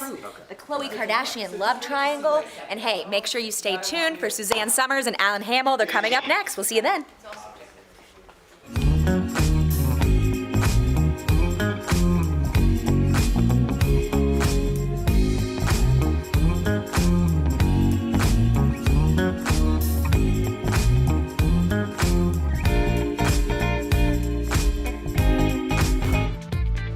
Welcome back to DBL. From dishing on their sex lives to living their best lives, Suzanne Summers and her husband Alan Hamill are once again back to give us some tips on how to stay healthy into our 70s, 80s, and 90s. There they are, Suzanne and Alan. Welcome back to DBL. Me and my big mouth. No, you guys fit right in here, and we all want to live your lives. I feel like that you guys are like the goals, couples goals. So, Suzanne, the last time you were on our show, you were talking about the benefits of your product, Gut Renew. And in fact, a lot of our viewers said that they wanted to try it. Even our own Al Jackson said he wanted to try it. We have some proof that he did. Take a look. And I'm still down to take the challenge. You need to. Okay, I want you to, and I'll come 30 back. days. Yes. She'll come back. There you Yes, go. in 30 days, we are going to reconnect with you. Okay, Suzanne, it's been 30 days. Yep. Let's put Al on the hot seat here. So, Al, did you do it? What's up? First of all, good to see both of you guys. And the reason I took this challenge initially is I was just like, I've already been kind of doing shakes in the morning anyway, so this wasn't too far off of my routine. So I just replaced what you sent with my normal shake. It's been 30 days, and I actually have proof. So I don't know if we have that footage, but if we do, let's roll it. My morning routine is super easy. I take my pills with my vitamins, and I take my prebiotic. It smells like when you were a little kid and you still had hope. So this looks like something in the future that makes you smarter. And I just wash that down with the beautiful shake I just made. Delicious. Do I have a mustache? Ladies, 2 weeks still going. I still add my kale. I kind of like it, and I feel good because I got my greens out of the way. Double duty. All right, y'all, last one, not forever, but for this segment. So to celebrate, I added like some chia seeds to it too. That's what we call a 44-year-old's birthday. Delicious. Suzanne, I couldn't have done it without you, girl. Hey, you did it. I feel, Yay, and how I did feel that great. taste? I feel great, and you know, the only thing I got thrown off for 3 days, I went to South Carolina with my family, ate in a way that was disrespectful to everybody. But I am back, and I feel good, so I really do appreciate you. I really do. Did it give you mojo like they have? I feel like it did. I mean, I'm not sunglasses inside yet, Alan, but I'm getting there, bro. You look good. Well, you know, when you're not bloated, you're in the mood. Ooh. All right. We'll see tonight. No one who's bloated is in the mood. So this is our gift to humanity. Well, To I appreciate perpetuation of the species. So, Alan, you just celebrated your 85th birthday. Congratulations. You look terrific. What's your secret, Alan? You look great. I have a live-in doctor. She actually has her doctorate. Okay? I have a live-in doctor, and she makes sure that I get my jab once a week with testosterone. Ooh. She makes sure that I get all my pills that I'm supposed to take, that I gag down every morning with my smoothie. By the way, that's a good idea, putting the pills right into the smoothie. Yeah. You could do that with the exception of fish oil. Yeah. Right. Yeah. The rest of them could go in there. That's a great idea. So thank you I for want to that. unbutton my shirt just once Do for it. Alan. David, you could bring it. You know, Tom Ford was over one night, and he looks over at Alan, and he unbuttons 2 buttons. He goes, "There, looks much better." Yeah. You know what? It does. It does. That's his new look now. He's a beautiful man. Wait, first of all, Suzanne and Alan, just take a look here. Not only are you guys inspiring Jeff to unbutton his shirt, but now you've inspired Al to wear sunglasses inside. Yes. Okay. We're embracing our inner Alan. Yes. That's great. We're living our Okay. truth. Well, Dr. Suzanne, I don't know if you heard hello. You heard us talking earlier, but we were talking about Instagram, and of course, you've posted some iconic photos. Recently, you were wearing some Chrissy Snow short shorts with your granddaughter. So what do you say to the haters? Because I know people come for you because, you know, you're the queen and everybody comes for the queen. Look how good she looks. How do you feel when people say that you're too old to wear short shorts? Yeah, I want to say, shut up. They're just jealous, Suzanne. You know, I sell my age. I never thought that when you hit 74 that you could like the way you look, and I do. And it's hot here in the desert. Right now, it's about 111. Oh, no. It's really just a lot more comfortable. So I was down in the kitchen wearing my cutoff jeans, and my granddaughter walks on. I go, oops, look, we're dressed exactly the same. I couldn't believe that picture went viral. But anyway, she's a cutie. All right. Well, I'm loving it. Now, I'll say this. We've been talking about Chrissy Snow. Alan, you married Suzanne in 1977, the same year she was cast on Three's Company. So how did the show's success play into the marriage dynamics at the house? Actually, I met Suzanne, and we have been together since 1968 or 69. And we married in 1977 because she wouldn't marry me before that. I tried. Oh, yeah, right. Constantly asking her to marry me, and she wouldn't marry me. And finally, He had marriage phobia. finally, she married me. Know why? Because I started making money. For a change. I've been living off of his money, so. You know, it was interesting. We were living off my money, and everything was fine, and you know, paying our bills and having a Yeah, it good was time. great. And then she got a job, and when she got her first check, I said, "Okay, that'll go into our whatever they call it, our double bank account." She said, "What? My money's going into our bank account?" Yeah, that's kind of the way it's been for the last few years. Amazing. We haven't been making any money. Anyway, you know, Alan gravitates towards great food. And I really think so much of what's going on today is about the food. I don't know who ever thought it was a good idea to spray poison on our food, but that's what's happened. And then we've genetically modified it. So we eat only organic food, only. And I grow my own, and I have organic soil and purified water, and I'm kind of a farmer. But there's something thrilling about cutting a cauliflower and bringing it up to the kitchen. And he gravitates to fruit and nuts. He's kind of a fruitaholic. And I think, you know, you get all the nutrition, because what causes aging is worn out parts and decline in hormones, decline in nutrients, decline in minerals. And so we put it all back together again through lab work and determining exactly what you need, and then we eat right. It's kind of a simple going forward. And I think if we'd been eating processed foods all these years, I don't think we'd be in the kind of shape that we're in. So Now you understand you understand now what our pillow talk is like. You know that space when you turn out the lights at night, but you're not quite asleep and you're still talking? This is it. Hey, you guys are what you eat, and you know the proof is in just how you guys live, how you guys look. In fact, they always say birds of a feather flock together, right? So you guys, I recently saw you with Dick Van Dyke on your Instagram, Suzanne. Yeah. He looks phenomenal. He's 95 years young. 95. Have you guys ever bounced ideas back and forth about, you know, staying healthy as we age? Because I cannot believe how great he looks at 95 years young. Well, he did call. I was friends with his wife, his late wife, and then he lived down the street from us, so we're driving by. And how you doing, Dick? And because his wife hadn't been gone too long, maybe less than a year. And he said, "I'm doing fine." He said, "I'm betrothed." I said, "You're betrothed?" And he said, "Yes," and she's 39 years old. I went, "Oh." Oh, so we drove away, and Alan said, gee, the wife isn't hardly cold yet. And I said, when you're pushing 90, you don't have a lot of time for a long courtship. Anyway, this woman is so great for him. They've been together now 8 or 9 years. He loves her. She loves him. She's responsible for Dick Van Dyke Day in Ohio, or wherever he's from. There are street signs with Dick Van Dyke doing a Mary Poppins pose. And she was responsible for Chitty Chitty Bang Bang Day in Disneyland. Surrounds him with young people. And when we were with him Sunday, he said the following, and I agree with him 100%. He said, I'm 95. He said, you know what I know now? And I said, what, Dick? And he said, I don't feel better than anybody. He said, I don't hate anything or anybody. I think good thoughts. I have love in my life. I love my work. I can't believe I get paid to do what I love to do.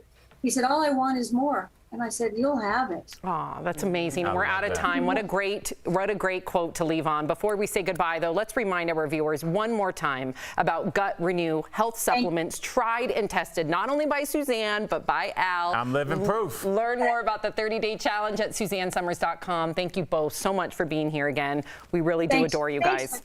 And congratulations, Al. Yeah. Here's to a flat gut forever. That's right. Thank you. We'll be right back. Bye, guys. We all know that.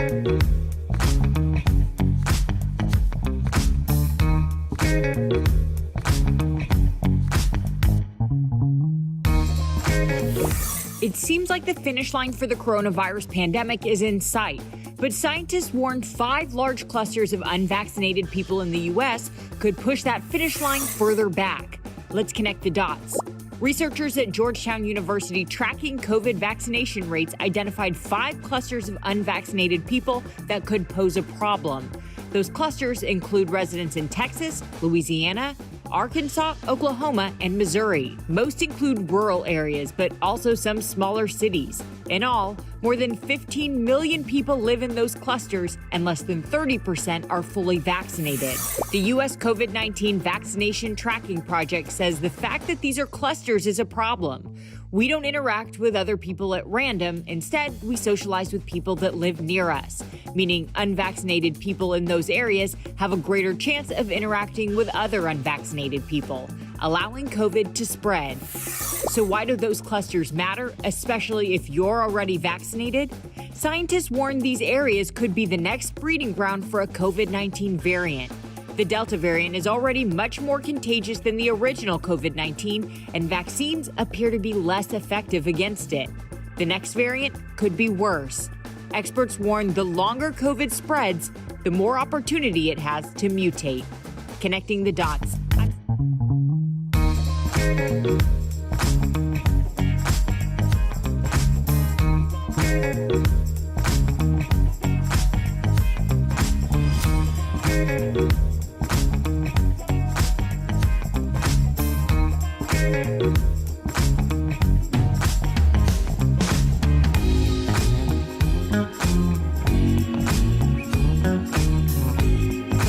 Alert sponsored by LifeLock. So there's a new romance scam circulating the internet. Here's what you need to look out for. Scammers are making fake websites to draw people in. The Better Business Bureau says the websites look legit with dating profiles, but it's all fake. The sites will ask you to sign up for a membership with your credit card, and once you pay, you're out of luck. So always do your research before giving out your credit card info online. If your information has been breached, LifeLock is here to help. LifeLock keeps you and your digital identity secure from cyber criminals. Call 1-800-439-9017 or visit lifelock.com to learn more. We'll be right back. Promotional consideration is brought to you by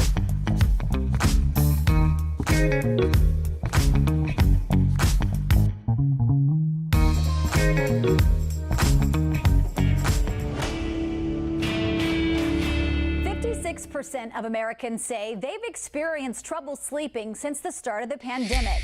You asked, do melatonin supplements work? So let's verify. Our sources are the American Academy of Sleep Medicine and Dr. Nancy Behrens, a sleep physician and director of Novant Health Sleep Services. For some people, melatonin does work. Melatonin is a hormone that our brains produce to help regulate our sleep cycles. It helps us feel drowsy. A 2013 analysis found that on average, people with insomnia fell asleep about 7 minutes faster with melatonin than with a placebo. So who's a good candidate for melatonin? People who are having trouble sleeping, some older people their own brains do not make as much melatonin as they need. People who are doing shift work might find that taking melatonin helps. Melatonin is a booming business. According to the Nutrition Business Journal, sales grew 42.5% last year to a whopping $687 million. What are some of those top tips that you give people if they do come to you and say, I'm having trouble sleeping? Making sure that things are very dark and quiet overnight. We don't want the television on overnight. We don't want you to be looking at your phone or screens in the hour before bed or overnight, because the screens are bright and they actually inhibit your own production of melatonin.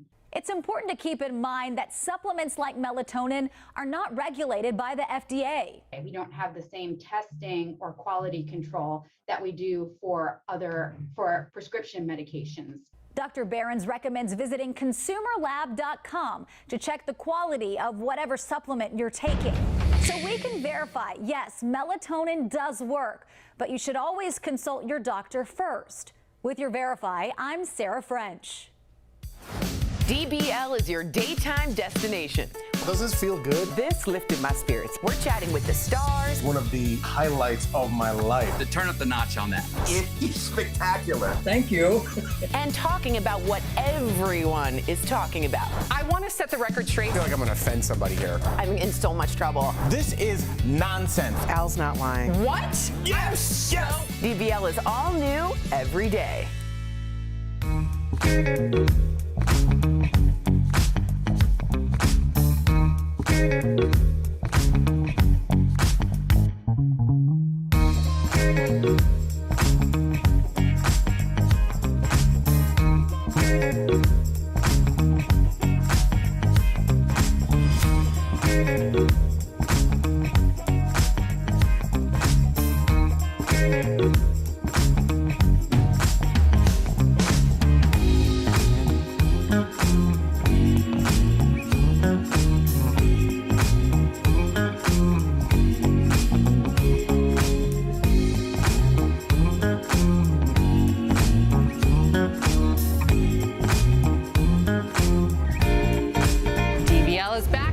Shows live, and this is where I'm going to push back. I can't follow that. I'm not going to sit on this show and not say anything. If you disagree with us, that's A-OK. DBL, all new every day.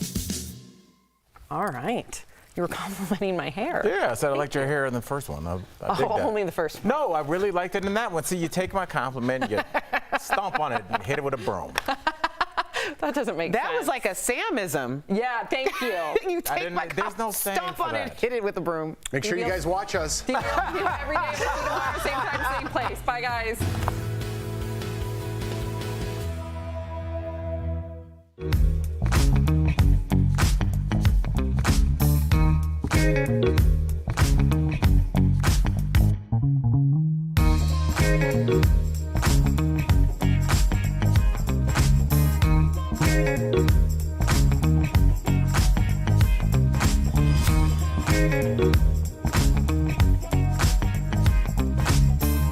Thank you.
Talking about today on Daily Blast Live. An employee shortage at restaurants sweeps the country, with even this "We All Quit" sign going viral.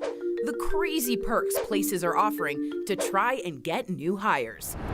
Would you have a gathering with unvaccinated family members? I have this problem with some members of my own family. Why Gayle King is saying no way. The Emmy nominations are out, from Bridgerton to Ted Lasso. Did any of your favorite shows make the cut? And friend of the show, Suzanne Summers, is here live. Real, honest, entertaining, live. DBL starts right now. Wow, it's already started. Welcome to DBL. It's Tuesday, July 13th. I'm Sam here with Jeff, Al, and Erica. Let's get started. So check out this sign that employees at a Nebraska Burger King put up saying, "We all quit. Sorry for the inconvenience." 8 employees had reportedly put in their notice after staff shortages caused them to work extra long shifts. They said they did it for some harmless fun, but it went viral. It's not just Burger King, by the way, that's having issues with finding staff. Some McDonald's owners are adding some really great perks to get people to apply, including emergency childcare, paid time off, helping to cover tuition costs, and higher wages. What do you guys all think of this? Now, I saw this photo go literally all over my feed, Erica, this morning. Everybody's talking about it. It's relevant. Oh, it's super relevant, but that's what happens when there is a shift. And I've been saying this for a long time.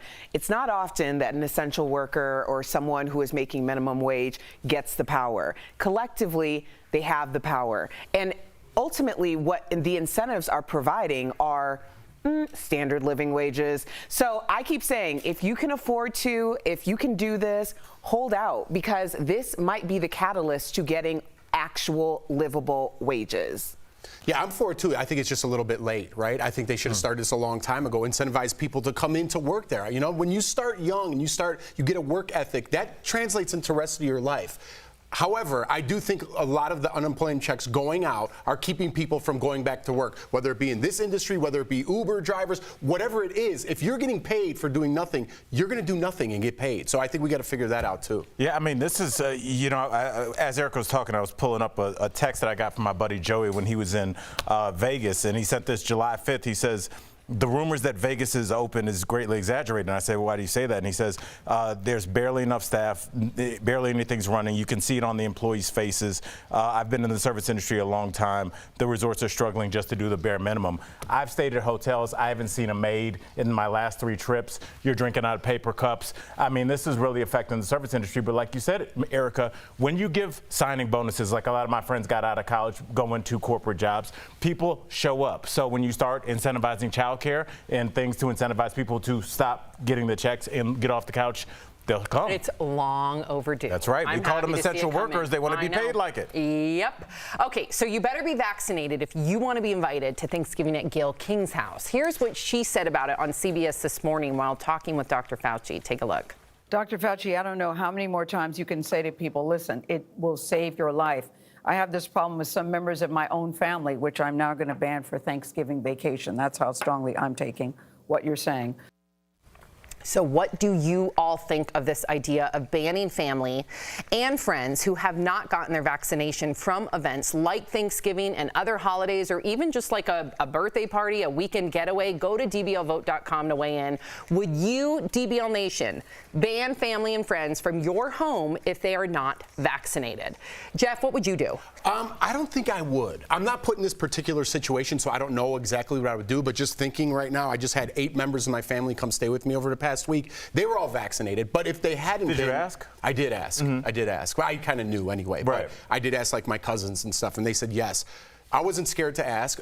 However, it wouldn't have bothered me if they said no. Right? Because I'm vaccinated. Am I confused about this? Because I feel safe that because I've had the shots, I don't have anyone that's immunocompromised in my house, right? So I feel safe. Even though I have 2 young ones, I don't think it's a problem really for me. But again, I haven't been put in this exact position. Can I ask you one question? What if we are on a talk show? What if that hypothetical imaginary unvaccinated family member is holding your young son? And they're kind of face level, like, oh, look at the little guy. How would you feel about that? I don't know. I think I would feel I mean, it's tough. Because what are the percentages that a young 4 or 2-year-old gets coronavirus, right? What with the numbers out there? I know there's small numbers, but there is a thread that's going viral right now under Med Twitter. If you look under Med Twitter, there's what they're trying to do is acknowledge all the 4 and unders that have died, unfortunately, due to COVID. And looking at all the cases, not all of them were autoimmune compromised, not all of them had underlying conditions or were even like in a high-risk category. It was out of the blue. And to see these 4, 3, 2, 1-year-olds either hooked up to a ventilator or in a coffin made me rethink it. Because I was right there with you. We were going to go home for 4th of July and we were going to bring Miles. Miles can't wear a mask. I was like, oh, well, he'll be fine. He's 16 months old. Until I saw that thread that's been trending for about 6 weeks now, it made me rethink it because the Delta variant's that much more contagious. And then even if, God forbid, they don't get so sick and hospitalized or die, they could be long haulers. They could get asthma. And for me, that's just not worth it. It's not worth it. I don't know if Med Twitter would push me over the edge. I just don't trust a lot of things out there. Seeing a coffin of a 4-year-old would push you over On Med Twitter? But Med is in medicine. They're all doctors sharing these photos. They're all doctors and nurses. Listen, I don't really trust anything I see on social media, especially Twitter. They all have, literally, they have. I'm just saying, they're verified accounts from Vanderbilt, Michigan, UW, all these huge hospitals that are treating 4 and under COVID patients. I'm just giving you that other anecdote. That's all. Also, I mean, I have mentioned that my father, who is a funeral director, has had 2 cases of children who were under the age of 5, and that's in a small town. So I'm not like trying to scare people or alarm people. I think people have very much made up their minds, but I'm so grateful for this conversation, the way that we're having it, because that's legitimately the way that we're having it in our homes, and it's the way we're having it on social media. Now, for me, with the Gayle King story, I'm not going to ban anyone from coming to a function of mine. I do say, and I've sent it to all of you, we are a vaccinated home. So that's all I can do at this point. I do not have children, so that is a different realm. But it's interesting how we socialize differently with people who have been in our lives for a very long time based on these conversations. Like, there were people who wanted to fly to Colorado, and they flew to Colorado, and they wanted to come to my home. These are long-term friends. And I had to tell them, like, you cannot come to my home. Like, I'm for real. Not like your friend down the street. Like, I'm not doing this. And the reasons why was because they never exercised the same amount of caution that I was exercising. And I don't think that people understand, especially being in this line of work, we never got to shut that off. People in the medical profession never got to shut it off. Some people could close Twitter, they could not listen to the news and be like, it's not that big of a deal. But we were constantly drilled for a year and a half. So you're speaking to 2 totally different demographics. People who were able to shut it off and people who weren't, who are now resentful of people who were able to shut it off because they don't seem like they're up to speed with what we all assume everyone knows. Interesting. Good conversation. Let's see what our DBL Nation is thinking. 53% of you would, yes, ban family members from coming into your home if they're unvaccinated. All right, so have you ever been so bored in traffic you did something just a little crazy, maybe a lot of crazy? Well, check out what one Louisiana man did. And a quick note, our lawyers wanted us to tell you not to try this on the road. Take a look.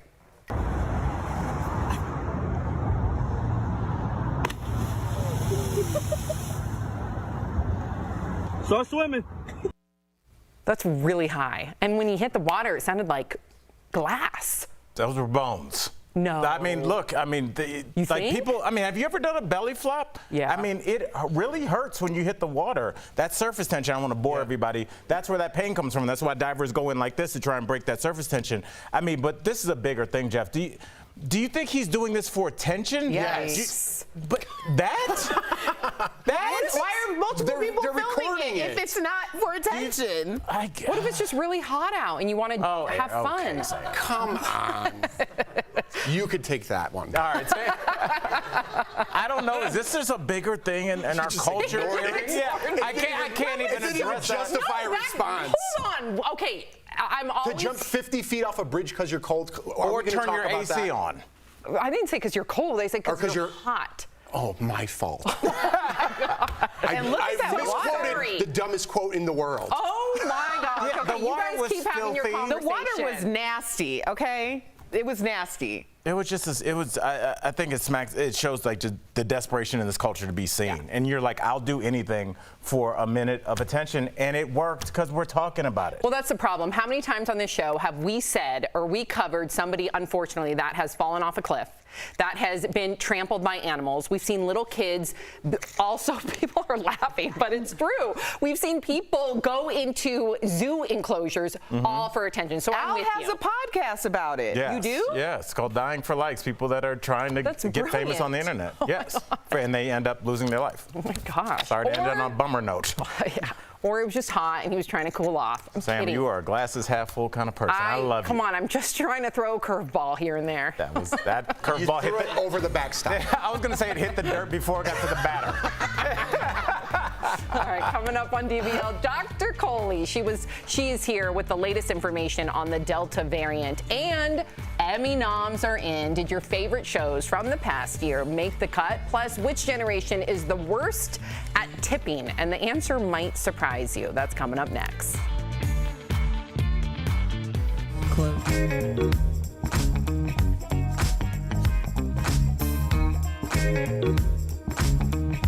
Hi, DBL Nation. It's Kelly Schuberth here with the DBL Digital team. Thanks for joining us on this Tuesday morning. As you can see, we are back with the live breaks. Let's go talk to our host. Erica, you went to the home run derby yesterday, didn't you? I did. What? Tell us a little about it. Did you catch something? No? No. I caught a lot of ground because that's where I was when the balls were flying our direction. Just ducking down? Ducking the full thing. Like, it came to the point where everyone in our section would just kind of like look down to see what my reaction was. Because I'm like, I wish we had a video of this. Yeah, so our stage manager, David, was so gracious. Yesterday, I'm like, does anybody have a mitt in their car? And he had two. So my sister totally saved the day. So I gave one to my sister who was so excited, and then they brought one out for me. And I'm like, there is no way I am putting a glove up in the air thinking I'm catching a baseball. I will surely get hit in the face. So I didn't bring the glove. But my husband and my sister did. And they didn't catch anything, though, did they? Oh, well, it was worth a try. Jeff, are you going to go to the game? Today's the big day. But I watched it. I watched the home run derby yesterday with my son. He was getting all excited. And he came downstairs and he was wearing like a Cubs shirt. I got him. It was super cute. Oh my gosh. So I didn't even think about like taking him. They're right at the age Lawson, at least. The 4-year-old is where he could enjoy things, a little bit. Who knows? They may keep it here for a couple years. We never know. Maybe That's next definitely year. not true. You don't think it's so? It's going to be in Los Angeles next year. We already know that. I don't know. I was trying to be positive about Denver. I wish it was. Denver tourism. Or we could just go to a regular game. The Cubs are coming in town in August. August. Go to a Rockies game. Yeah. Take him to that. Oh, he'll love that. That'd be a Cubs game. What? Oh, well, Cubs game for you guys. Rockies game. Well, not for me either. I'm a Cubs fan too. So yeah, it would be Cubs for all of us. So yeah. GBL Nation, let us know. Are you watching the All-Star game today? And what have you been up to? Let us know. See you soon.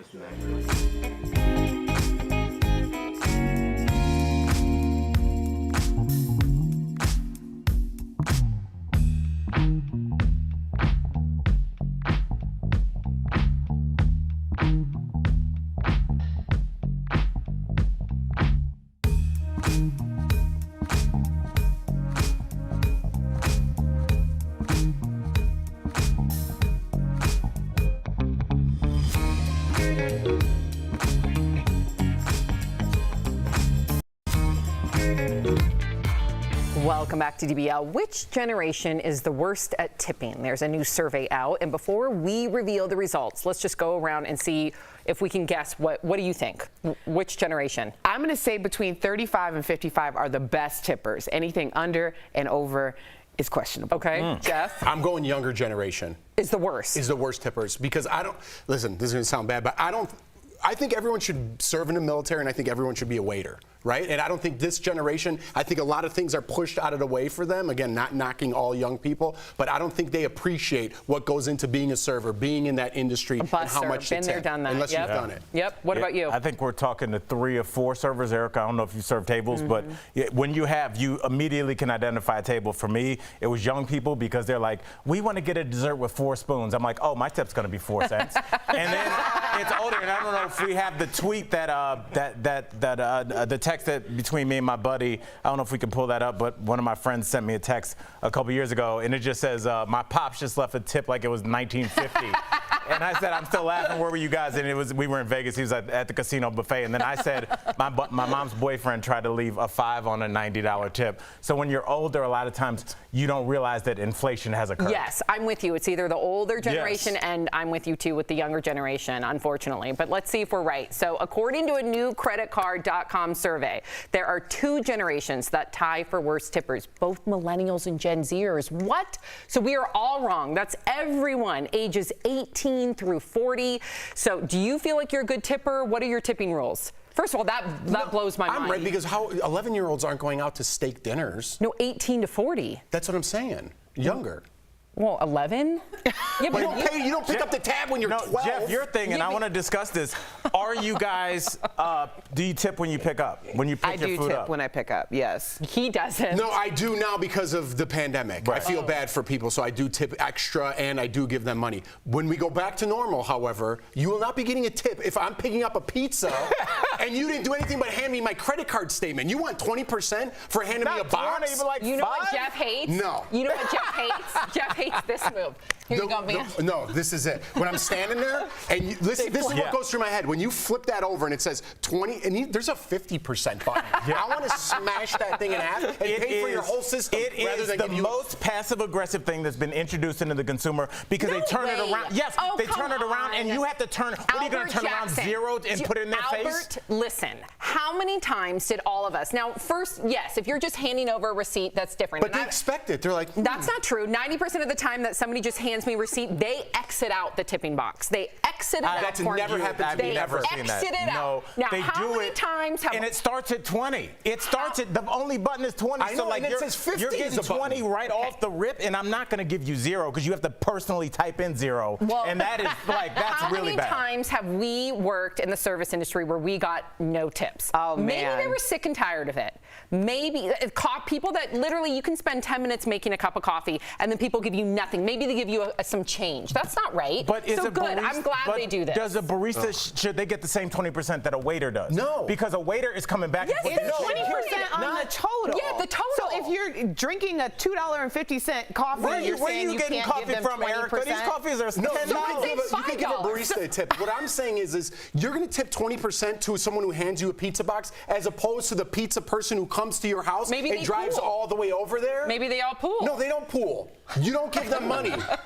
That's all. Yes, you do. You give them money. For handing me a pizza? No, the reason why is because I go to the same restaurants all the time, and I want to ensure that I don't have to come back for something because somebody messed up my order. I'm teaching them a life lesson. It's called work ethic. No. You don't get anything for free. How to get Jeff is going to be yelling this in a pizza parlor in 10 years. You're I'm wondering teaching why you your work pizza's ethic. cold. You're wondering why it's not cold because I'm there to pick it up. There I'm might not be paying some for a extra service. ingredients you didn't do that you anything. didn't plan for on there. What? Okay. I'll tell you during the break. We'll be right back. I need to cool off and jump off a bridge.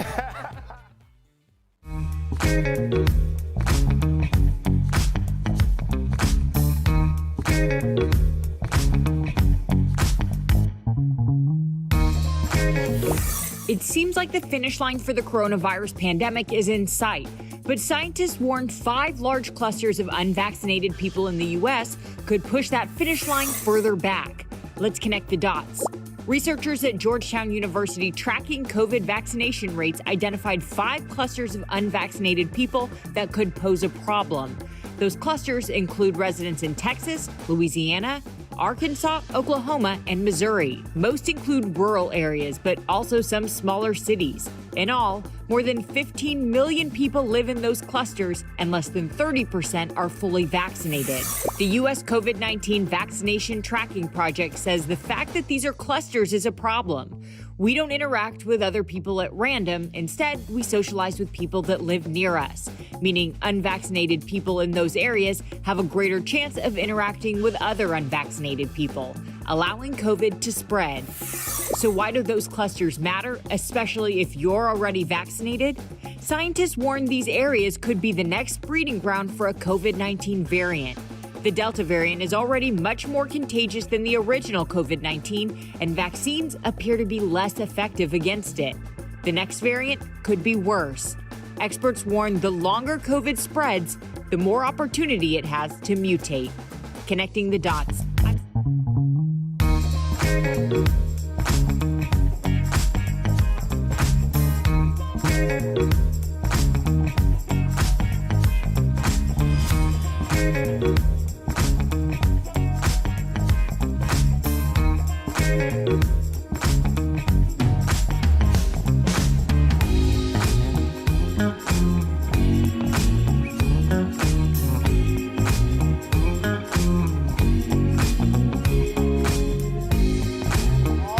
Without any of the fear. Earlier, she joined us with an update on COVID-19 variants, as well as staying safe in the summer heat. Take a look. So a woman recently passed away after contracting 2 variants of COVID at the same time. What are the odds, Doc? Incredibly rare. That's the good news. Okay. But to me, it really sets off a flag that the variants are almost behaving like different viruses. So it's like you can get the flu and get COVID at the same time. And that's kind of the concern with this, is that now that we have so many variants, alpha, beta, delta, gamma, and the list goes on and on and on, that it's almost like having multiple viruses teaming up together. Wow. So Dr. Coley, if some people have natural immunity to the virus because they've already had COVID-19, do they still need the vaccine? I know a lot of people are talking about this. A lot of people talking about this. So how many times have you guys gotten colds? Lots. Over and over and over. Coronavirus belongs to a family of viruses that causes the cold virus. So the natural immunity goes away. That's why you need the vaccine, to boost that natural immunity and make it last longer. Is there a time span, like 6 months, 2 months, that people are immune, or there's not a specific time span? Very interesting. It depends on how sick you got with the initial infection. Okay. So the people that only had loss of taste or smell or didn't feel anything at all, their immunity might go away a lot faster than somebody who got super Really sick. Wow. Yeah. All right, well, let's talk about this heat, because in the words of Nelly, it is hot in here and all across the country. So What was the rest of that, Brenda? what are some things that we can do to keep from getting sick when the temperatures hit the 90s and above? Yeah, it's been hot here in Denver, and as you know, we have dry heat. So a few things to do. One is to keep your home really, really cool. So the way to do that is to keep your optimal temperature during the day less than 90 and at night less than 75. The second thing is to keep your body cool. What's the best way to do that? From the inside, by drinking lots of water. From the outside, by wearing loose clothes and spraying yourself with some water. And then stay out of the heat in the middle of the day. So you guys like to exercise? Yeah. In the mornings. It has to be in the mornings. It has to be in the mornings. So before 7 a.m. or after 8 p.m. because otherwise you will be at a high risk of heat-related illness. I did hear that in terms of, and I hate to bring it to this, but in terms of heat-related deaths across the country and the world, more people die from heat than almost anything else naturally disaster-wise combined. It's an incredibly dangerous situation that you can find yourself in. As you said, water. Are there foods? There are foods. Watermelon. I'm thinking cool water-filled things. Okay, so lots of water. Okay. What you want to avoid, alcohol, Tori. Yeah,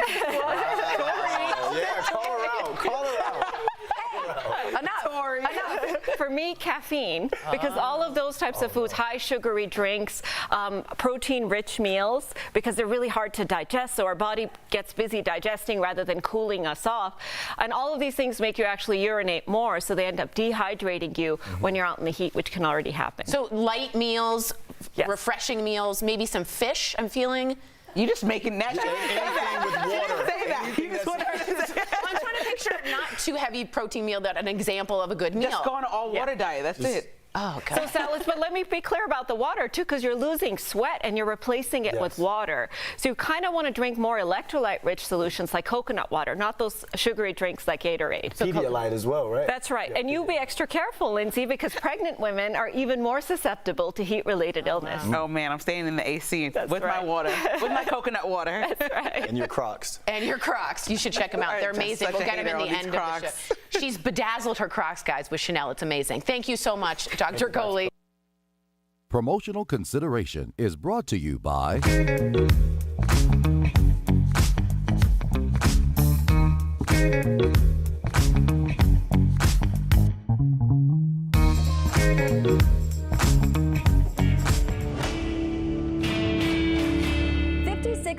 of Americans say they've experienced trouble sleeping since the start of the pandemic.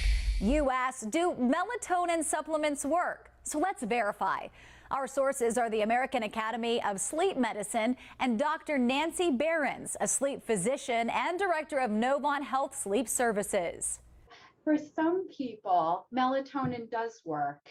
Melatonin is a hormone that our brains produce to help regulate our sleep cycles. It helps us feel drowsy.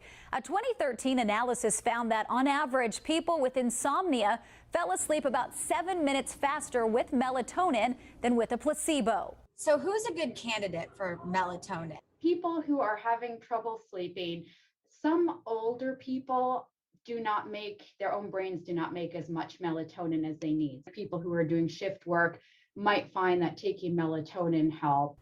Melatonin is a booming business. According to the Nutrition Business Journal, sales grew 42.5% last year to a whopping $687 million. What are some of those top tips that you give people if they do come to you and say, I'm having trouble sleeping? Making sure that things are very dark and quiet overnight. We don't want the television on overnight. We don't want you to be looking at your phone or screens in the hour before bed or overnight, because the screens are bright and they actually inhibit your own production of melatonin. It's important to keep in mind that supplements like melatonin are not regulated by the FDA. We don't have the same testing or quality control that we do for prescription medications. Dr. Behrens recommends visiting consumerlab.com to check the quality of whatever supplement you're taking. So we can verify, yes, melatonin does work, but you should always consult your doctor first. With your Verify, I'm Sarah French. DBL is your daytime destination. Does this feel good? This lifted my spirits. We're chatting with the stars. One of the highlights of my life. To turn up the notch on that. It's spectacular. Thank you.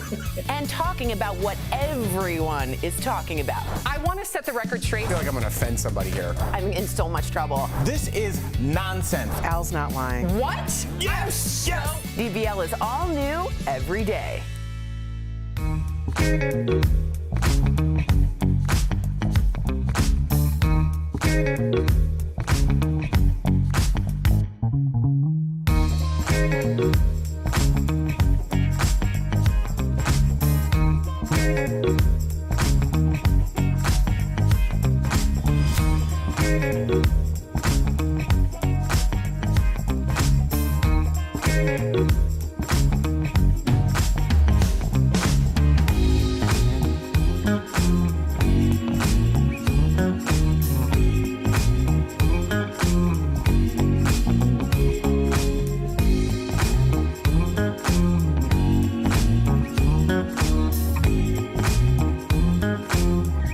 If you're leaving us, you can watch the second half of the show on Facebook or YouTube, chat with other viewers, leave your comments, and be a part of our DBL Nation. But if you're sticking around, here's what's coming up. If you've seen her on the show before, you know she's a lot of fun. Suzanne Summers is back and here live. Plus, did your favorite shows from the past year get an Emmy nod? We're talking all about the nominations that were just announced, coming up next.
This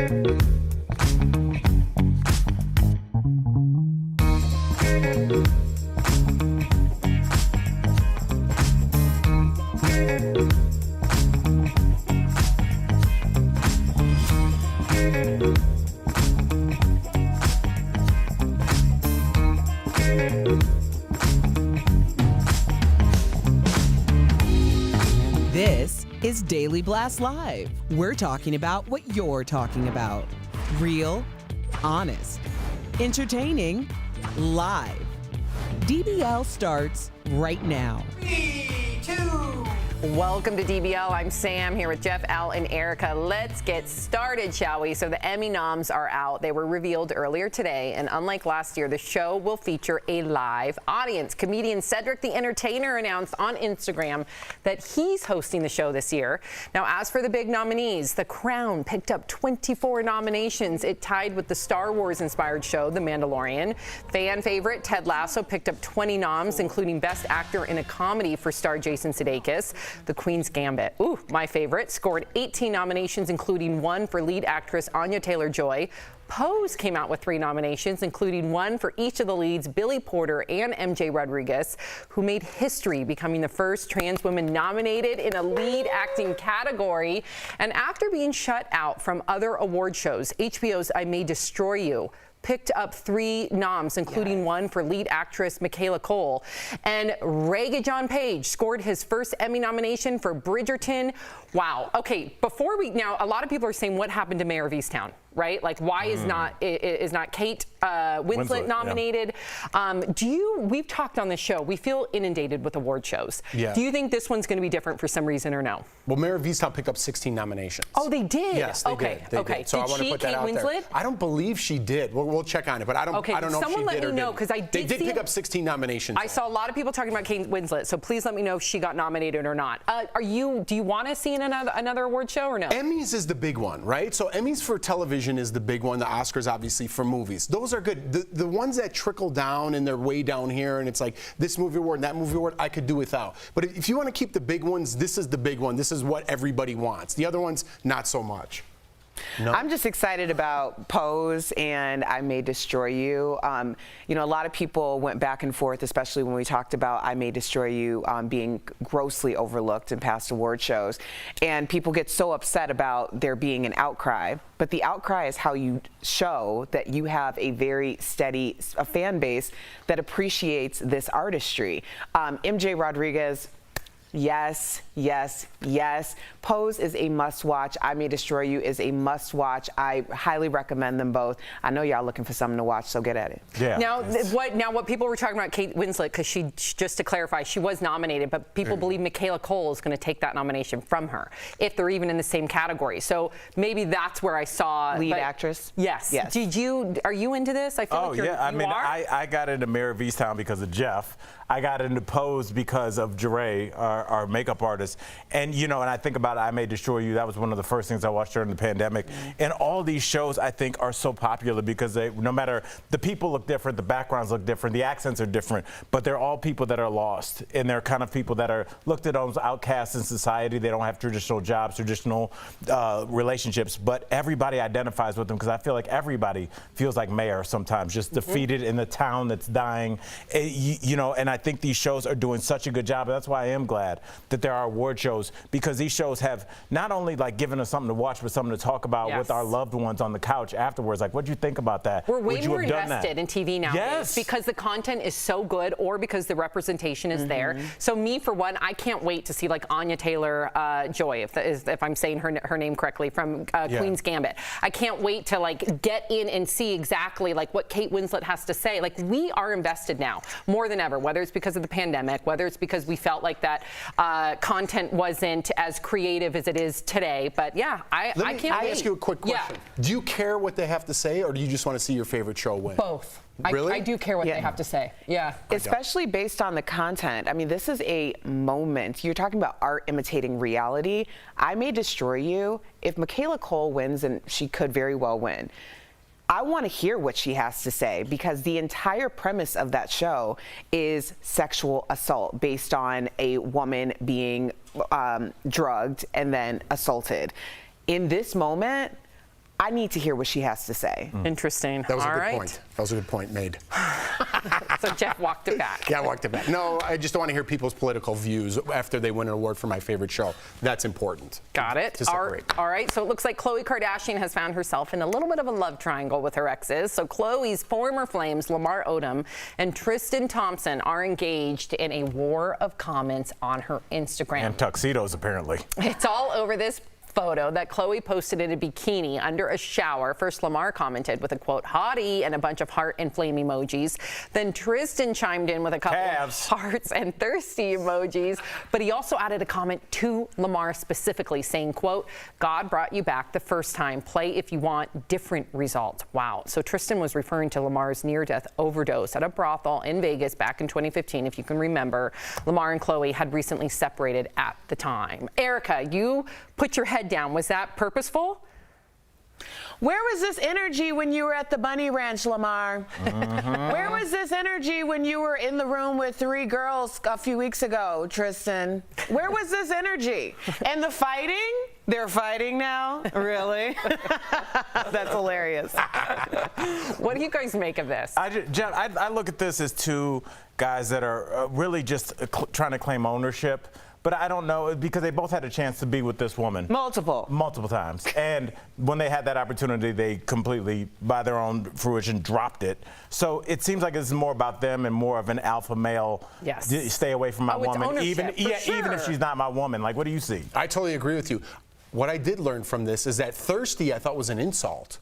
Right? A thirsty emoji, like, you're being thirsty, Sam. Isn't that an insult? I think it can be both. I never thought about that now. Or you're so hot, it's making me parched. Right, but see, I'm confused with the water droplets emoji. I thought thirsty meant like you're trying so hard to get likes. So you're taking a picture in a bikini, that's a little thirsty. That's what I thought. Right? But then if you put a thirsty emoji, it means like my mouth is watering because I'm so excited. So you got to be specific. But no, but see, there's a specific smiley emoji that is drooling. That's for that one. I'm just so sick and tired of Instagram being like the place for like the hot pictures. And I know I'm going to sound like a 41-year-old bitter woman, believe me, like there's a time and a place where I love looking at those hot pictures, but I feel like certain accounts, it's just time and time and time again, and those are the pictures that get more likes. And again, I think of my daughter one day. I think about the fact that if she wants to get likes one day, and I know it's going to boil down to my parenting, but at the same time, if she wants to get noticed, if she wants to get likes, she's going to look to the accounts that get the most likes, and it's the ones that have the scandalous photos. That bothers me as a parent. I don't know. You don't have to follow those accounts, though. But try telling that to a 13-year-old girl. Again, I don't even want my daughter to have social media until she's well in her teens. Right. I just don't like what we fawn over in today's culture. I don't like it, but I'm still body positive, and I still can say that's a beautiful photo, but I hate when it's boiled down to like, I'm only going to post these photos. But it's a visual medium, so that's going to shine through. Unfortunately or unfortunately, it's just like the nature of the beast is what Instagram is like, either look at this beautiful cake I made or look at this beautiful person. Either way, what about a picture of art? Or what about Malala Yousafzai? Like, I don't know. I just get discouraged sometimes. Do you think young men are going to be scrolling through art and Malala Yousafzai? Why does it have to be about young men? Because that's who's liking the pictures that you don't like. You don't think women like? I probably like that photo of Khloe. I think she looks gorgeous. I can have two thoughts. Okay, so then you want it posted then? No, I can say I think she looks beautiful, but at the same time, why does every single photo have to equate to that in order for you to get likes? Did you like Malala's picture? I always liked Malala. All right, my girl. What's that? Oh my goodness, we got Suzanne live, you guys. There she is. Where? There. Oh, yeah. Yes. Post that picture, you get some likes. See, that's what I'm talking about. They're the real deal. There they are. We can't wait to catch up with them right after the break. Closed captioning provided by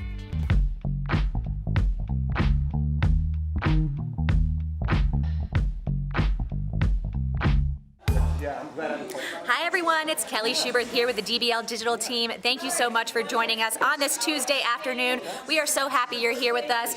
As you can see, Karen, our producer, is prepping our hosts for the Suzanne Summers and Alan Hamill interview. We are so happy they're here with us today. It's actually funny because last time Suzanne was on, she challenged Al to start a gut renewal challenge. So Al actually did it for 30 days. So we're going to get the results and see how it went. But yeah, I'm super excited to talk to Suzanne and Alan. But let's talk to the hosts a little more about Khloe and Tristan and Lamar. Am I crazy to think that Lamar and Khloe might get back together someday? No, I think you're right. I think so too. You do? Because I think Scott Disick and her will eventually get back Courtney, together. yeah, I do too. Right? Isn't Lamar like the Scott Disick of that relationship? A bit. I think so. Because everyone goes back to that relationship.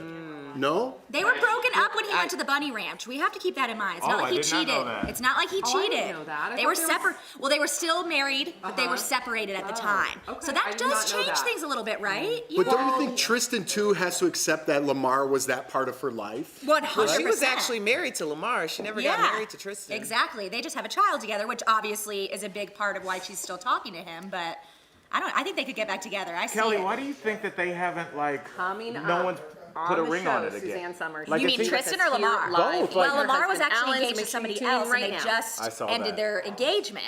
Right. So now he's probably thinking, well, I've changed. She's done with Tristan. Coming up, you guys, I'm going to after try the to break, slide we have in there. Suzanne That's what that Summers comment live. was. And who knows Oh, if you they're know talking who's to giving you. everybody hope?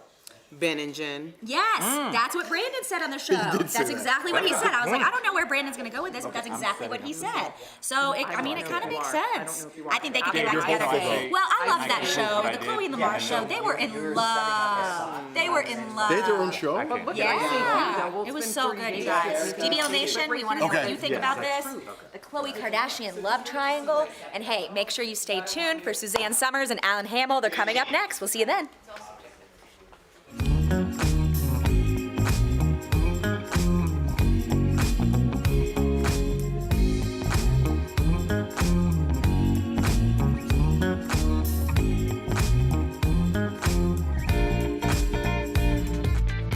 Welcome back to DBL. From dishing on their sex lives to living their best lives, Suzanne Summers and her husband Alan Hamill are once again back to give us some tips on how to stay healthy into our 70s, 80s, and 90s. There they are, Suzanne and Alan. Welcome back to DBL. Me and my big mouth. No, you guys fit right in here, and we all want to live your lives. I feel like that you guys are like the goals, couples goals. So, Suzanne, the last time you were on our show, you were talking about the benefits of your product, Gut Renew. And in fact, a lot of our viewers said that they wanted to try it. Even our own Al Jackson said he wanted to try it. We have some proof that he did. Take a look. And I'm still down to take the challenge. You need to. Okay, I want you to, and I'll come 30 back. days. Yes. I'm sure come back. There Yes, you go. in 30 days, we are going to reconnect with you. Okay, Suzanne, it's been 30 remember. days. Yep. Let's put Al on the hot seat here. So, Al, Hey, Al. did you Hey. do it? What's up? First of all, good to see both of you guys. And the reason I took this challenge initially is I was just like, I've already been kind of doing shakes in the morning anyway, so this wasn't too far off of my routine. So I just replaced what you sent with my normal shake. It's been 30 days, and I actually have proof. So I don't know if we have that footage, but if we do, let's roll it. My morning routine is super easy. I take my pills with my vitamins, and I take my prebiotic. It smells like when you were a little kid and you still had hope. So this looks like something in the future that makes you smarter. And I just wash that down with the beautiful shake I just made.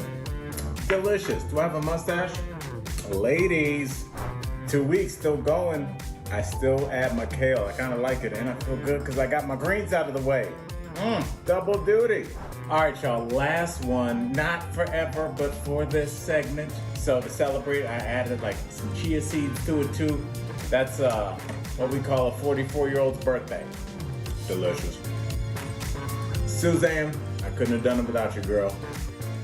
Hey, you did it. I feel, Yay, and how I did feel that great. taste? I feel great, and you know, the only thing I got thrown off for 3 days, I went to South Carolina with my family, ate in a way that was disrespectful to everybody. But I am back, and I feel good, so I really do appreciate you. I really do. Did it give you mojo like they have? I feel like it did. I mean, I'm not sunglasses inside yet, Alan, but I'm getting there, bro. You look good. Well, you know, when you're not bloated, you're in the mood. Ooh. All right. We'll see tonight. No one who's bloated is in the mood. So this is our gift to humanity. Well, To I perpetuation of the species. So, Alan, you just celebrated your 85th birthday. Congratulations. You look terrific. What's your secret, Alan? You look great. I have a live-in doctor. She actually has her doctorate. Okay? I have a live-in doctor, and she makes sure that I get my jab once a week with testosterone. She made sure that I get all my pills that I'm supposed to take, that I gag down every morning with my smoothie. By the way, that's a good idea, putting the pills right into the smoothie. Yeah. You could do that with the exception of fish oil. Yeah. Right. Yeah. The rest of them could go in there. That's a great idea. So thank you. I want to for that. unbutton my shirt just once. Do for it. Alan. David, you could bring it. Yeah. You know, Tom Ford was over one night, and he looks over at Alan, and he unbuttons 2 buttons. He goes, "There, looks much better." Yeah. You know what? It does. It does. That's his new look now. He's a beautiful man. Wait, first of all, Suzanne and Alan, just take a look here. Not only are you guys inspiring Jeff to unbutton his shirt, but now you've inspired Al to wear sunglasses inside. Yes. Okay. We're embracing our inner Alan. Yes. That's great. We're living Okay. our truth. Well, Dr. Suzanne, I don't know if you heard, hello. You heard us talking earlier, but we were talking about Instagram. And of course, you've posted some iconic photos.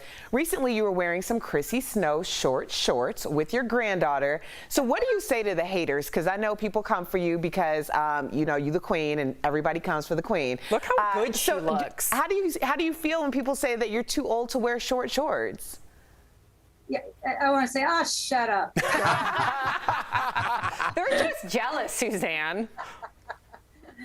You know, I sell my age. I never thought that when you hit 74 that you could like the way you look, and I do. And it's hot here in the desert. Right now, it's about 111. Oh, no. It's really just a lot more comfortable. So I was down in the kitchen wearing my cutoff jeans, and my granddaughter walks down. I go, oops, look, we're dressed exactly the same. I couldn't believe that picture went viral. But anyway, she's a cutie. All right. Well, I'm loving it. Now, I'll say this. We've been talking about Chrissy Snow. Alan, you married Suzanne in 1977, the same year she was cast on Three's Company. So how did the show's success play into the marriage dynamics at the house? Actually, I met Suzanne, and we have been together since 1968 or 69. And we married in 1977 because she wouldn't marry me before that. I tried. Constantly asking her to marry me, and she wouldn't marry me. And finally, he had marriage phobia. Finally, she married me. Know why? Because I started making money. For a change. I've been living off of his money, so. You know, it was interesting. We were living off my money, and everything was fine, and paying our bills and having a good time. Yeah, it was great. And then she got a job, and when she got her first check, I said, "Okay, that'll go into our." Whatever they call it, our double bank account. She said, "What? My money's going into our bank account?" Yeah, that's kind of the way it's been for the last few years. Amazing. We haven't been making any money. Anyway, Alan gravitates towards great food. And I really think so much of what's going on today is about the food. I don't know who ever thought it was a good idea to spray poison on our food, but that's what's happened. And then we've genetically modified it. So we eat only organic food, only. And I grow my own, and I have organic soil and purified water, and I'm kind of a farmer. But there's something thrilling about cutting a cauliflower and bringing it up to the kitchen. And he gravitates to fruit and nuts. He's kind of a fruitaholic. And I think, you get all the nutrition, because what causes aging is worn out parts and decline in hormones, decline in nutrients, decline in minerals. And so we put it all back together again through lab work and determining exactly what you need, and then we eat right. It's kind of as simple going forward. And I think if we'd been eating processed foods all these years, I don't think we'd be in the kind of shape that we're in. So now you understand you understand now what our pillow talk is like. That space when you turn out the lights at night, but you're not quite asleep and you're still talking. This is it. Hey, you guys are what you eat, and the proof is in just how you guys live, how you guys look. In fact, they always say birds of a feather flock together, right? So you guys, I recently saw you with Dick Van Dyke on your Instagram, Suzanne. Yeah. He looks phenomenal. He's 95 years young. 95. Have you guys ever bounced ideas back and forth about, staying healthy as we age? Because I cannot believe how great he looks at 95 years young. Well, he did call. I was friends with his wife, his late wife, and then I he lived down the street from us. So we're driving by, and how you doing, Dick? And because his wife hadn't been gone too long, maybe less than a year. And he said, I'm doing fine. He said, I'm betrothed. I said, you're betrothed? And he said, yes, and she's 39 years old. I went, oh. So we drove away, and Alan said, gee, the wife isn't hardly cold yet. And I said, you know, when you're pushing 90, you don't have a lot of time for a long courtship. Anyway, this woman is so great for him. They've been together now 8 or 9 years. He loves her. She loves him. She's responsible for Dick Van Dyke Day in Ohio, or wherever he's from. There are street signs with Dick Van Dyke doing a Mary Poppins pose. And she was responsible for Chitty Chitty Bang Bang Day in Disneyland. Surrounds him with young people. And when we were with him Sunday, he said the following, and I agree with him 100%. He said, I'm 95. He said, you know what I know now? And I said, what, Dick? And he said, I don't feel better than anybody. He said, I don't hate anything or anybody. I think good thoughts. I have love in my life. I love my work. I can't believe I get paid to do what I love to do.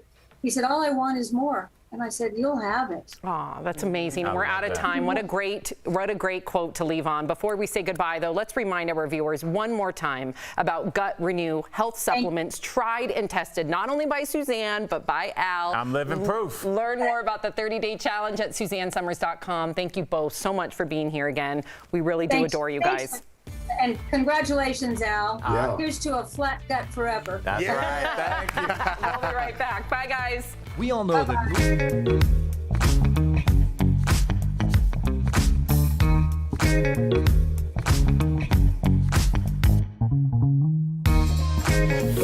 It seems like the finish line for the coronavirus pandemic is in sight, but scientists warned 5 large clusters of unvaccinated people in the U.S. could push that finish line further back. Let's connect the dots. Researchers at Georgetown University tracking COVID vaccination rates identified 5 clusters of unvaccinated people that could pose a problem.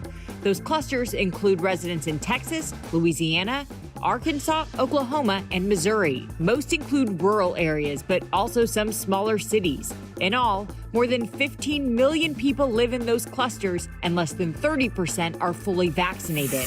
The U.S. COVID-19 Vaccination Tracking Project says the fact that these are clusters is a problem. We don't interact with other people at random. Instead, we socialize with people that live near us, meaning unvaccinated people in those areas have a greater chance of interacting with other unvaccinated people, allowing COVID to spread. So why do those clusters matter, especially if you're already vaccinated? Scientists warn these areas could be the next breeding ground for a COVID-19 variant.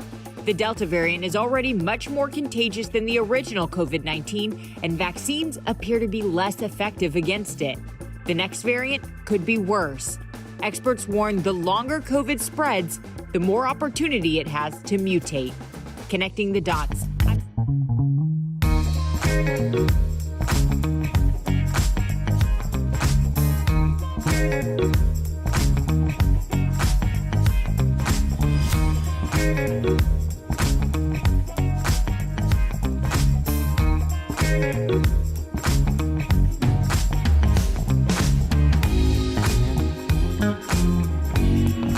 Welcome back to DBL. It is time for a security alert sponsored by LifeLock. So there's a new romance scam circulating the internet. Here's what you need to look out for. Scammers are making fake websites to draw people in. The Better Business Bureau says the websites look legit with dating profiles, but it's all fake. The sites will ask you to sign up for a membership with your credit card, and once you pay, you're out of luck. So always do your research before giving out your credit card info online. If your information has been breached, LifeLock is here to help. LifeLock keeps you and your digital identity secure from cyber criminals. Call 1-800-439-9017 or visit lifelock.com to learn more. We'll be right back. Promotional consideration is brought to you by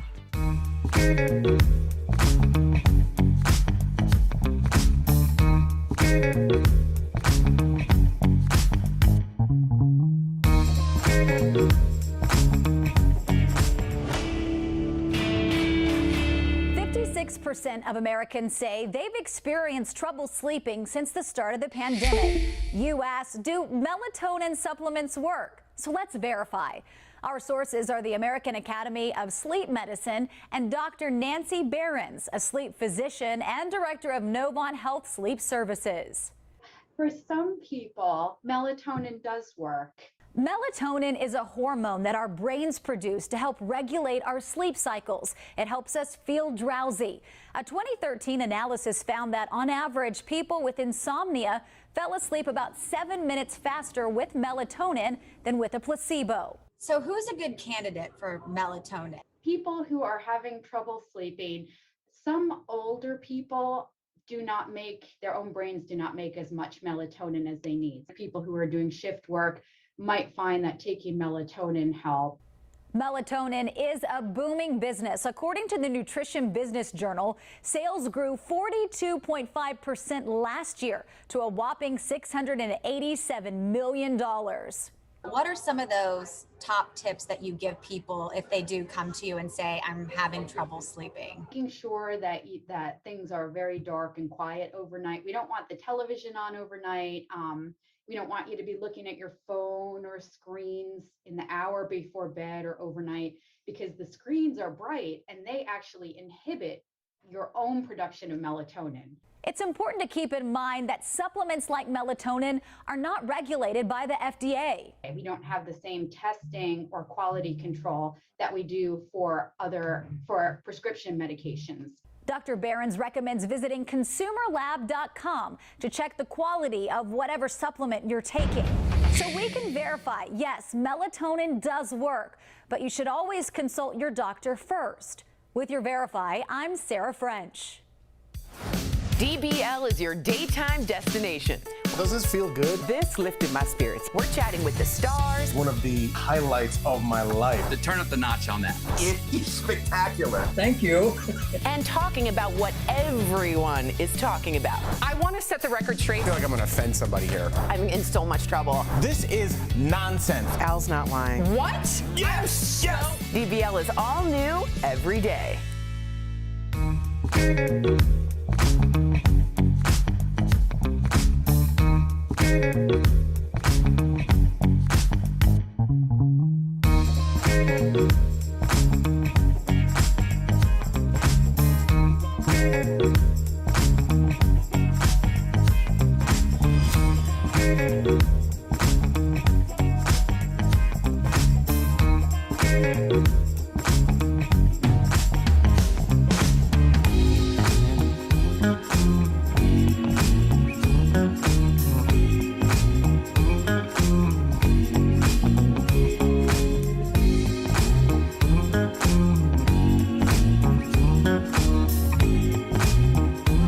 Live. And this is where I'm going to push back. I can't follow that. I'm not going to sit on the show and not say anything. If you disagree with us, that's A-OK. DBL, all new every day.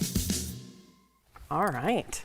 You were complimenting my hair. Yeah, I said I liked your hair in the first one. I dig that. Only the first one. No, I really liked it in that one. See, you take my compliment, you stomp on it, and hit it with a broom. That doesn't make sense. That was like a Samism. Yeah, thank you.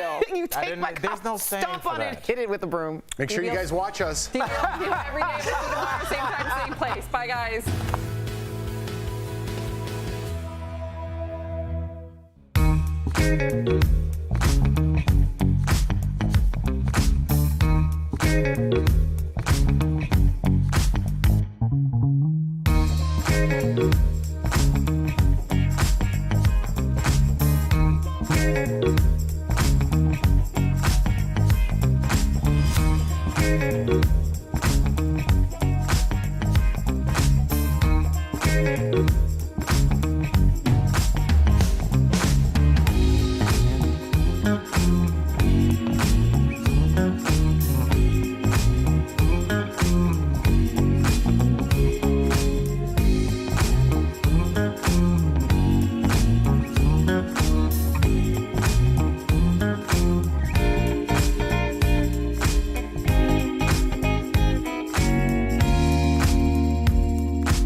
what we're talking about today on Daily Blast Live. An employee shortage at restaurants sweeps the country, with even this "We All Quit" sign going viral.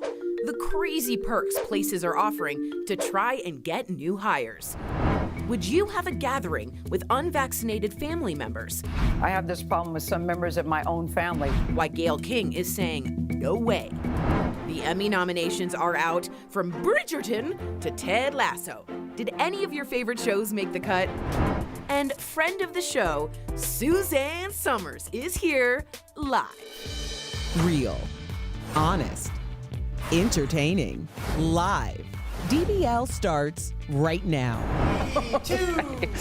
Wow, it's already started. Welcome to DBL. It's Tuesday, July 13th. I'm Sam here with Jeff, Al, and Erica. Let's get started. So check out this sign that employees at a Nebraska Burger King put up saying, "We all quit. Sorry for the inconvenience." 8 employees had reportedly put in their notice after staff shortages caused them to work extra long shifts. They said they did it for some harmless fun, but it went viral. It's not just Burger King, by the way, that's having issues with finding staff. Some McDonald's owners are adding some really great perks to get people to apply, including emergency childcare, paid time off, helping to cover tuition costs, and higher wages. What do you guys all think of this? Now, I saw this photo go literally all over my feed, Erica, this morning. Everybody's talking about it. It's relevant. Oh, it's super relevant, but that's what happens when there is a shift. And I've been saying this for a long time.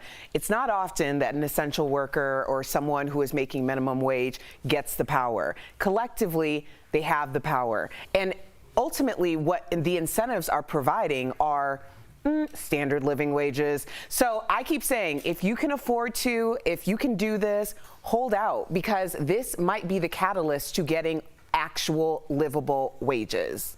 Yeah, I'm for it too. I think it's just a little bit late, right? I think they should have started this a long time ago. Incentivize people to come into work there. You know, when you start young and you get a work ethic, that translates into the rest of your life. However, I do think a lot of the unemployment checks going out are keeping people from going back to work, whether it be in this industry, whether it be Uber drivers, whatever it is. If you're getting paid for doing nothing, you're going to do nothing and get paid. So I think we got to figure that out too. Yeah, I mean, this is, as Erica was talking, I was pulling up a text that I got from my buddy Joey when he was in Vegas, and he sent this July 5th. He says, "The rumors that Vegas is open is greatly exaggerated." And I say, "Well, why do you say that?" And he says, "There's barely enough staff, barely anything's running. You can see it on the employees' faces. I've been in the service industry a long time. The resorts are struggling just to do the bare minimum. I've stayed at hotels. I haven't seen a maid in my last 3 trips. You're drinking out of paper cups." I mean, this is really affecting the service industry. But like you said, Erica, when you give signing bonuses, like a lot of my friends got out of college going to corporate jobs, people show up. So when you start incentivizing child care and things to incentivize people to stop getting the checks and get off the couch, they'll come. It's long overdue. That's right. We call them essential workers. They want to be paid like it. Yep. Okay, so you better be vaccinated if you want to be invited to Thanksgiving at Gayle King's house. Here's what she said about it on CBS this morning while talking with Dr. Fauci. Take a look. Dr. Fauci, I don't know how many more times you can say to people, listen, it will save your life. I have this problem with some members of my own family, which I'm now going to ban for Thanksgiving vacation. That's how strongly I'm taking what you're saying. So what do you all think of this idea of banning family and friends who have not gotten their vaccination from events like Thanksgiving and other holidays, or even just like a birthday party, a weekend getaway? Go to dblvote.com to weigh in. Would you, DBL Nation, ban family and friends from your home if they are not vaccinated? Jeff, what would you do? I don't think I would. I'm not put in this particular situation, so I don't know exactly what I would do, but just thinking right now, I just had 8 members of my family come stay with me over the past week. They were all vaccinated, but if they hadn't been... Did you ask? I did ask. I did ask. Well, I kind of knew anyway, but I did ask like my cousins and stuff, and they said yes. I wasn't scared to ask.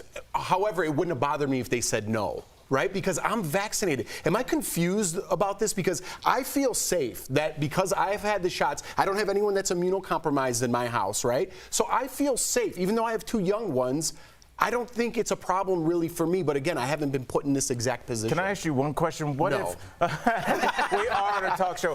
What if that hypothetical, imaginary unvaccinated family member is holding your young son? And they're kind of face level, like, oh, look at the little guy. How would you feel about that?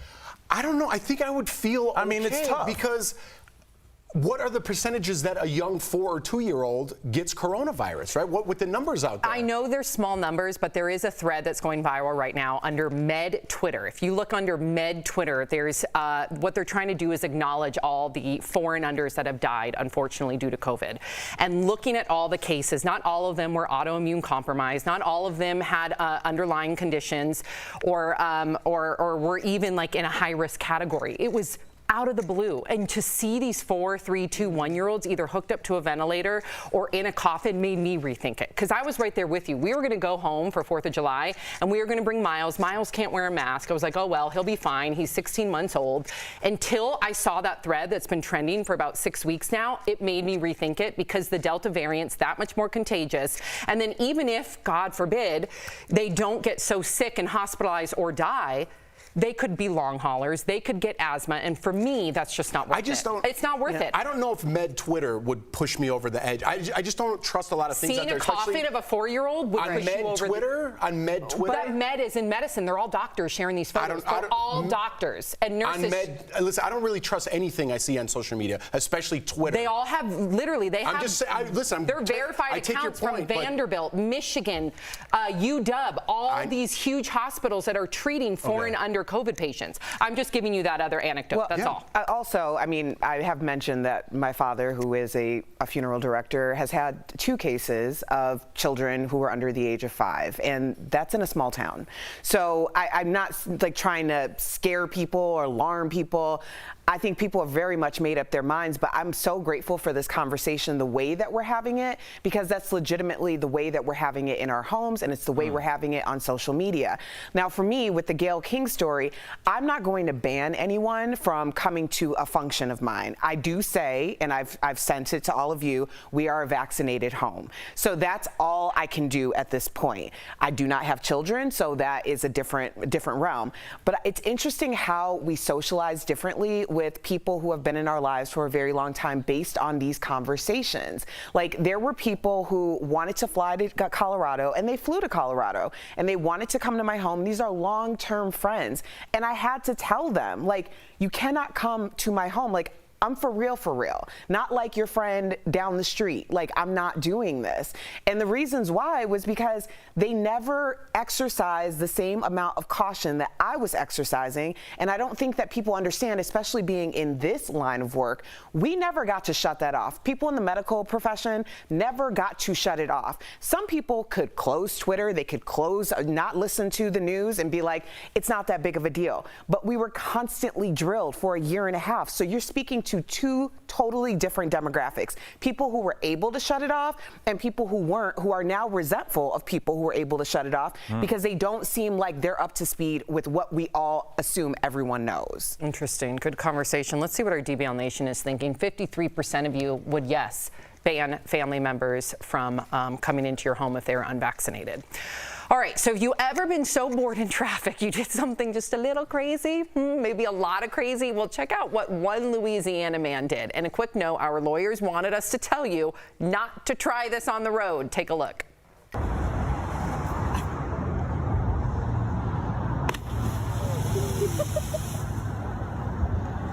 Start swimming.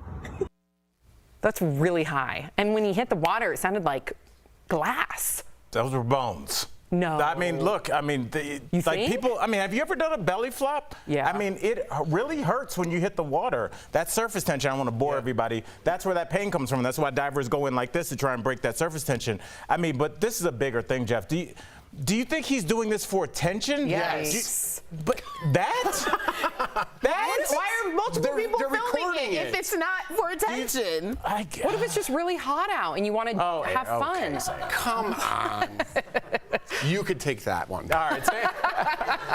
I don't know. Is this just a bigger thing in our culture? Yeah. I can't even address that. Justify a response. Hold on. Okay.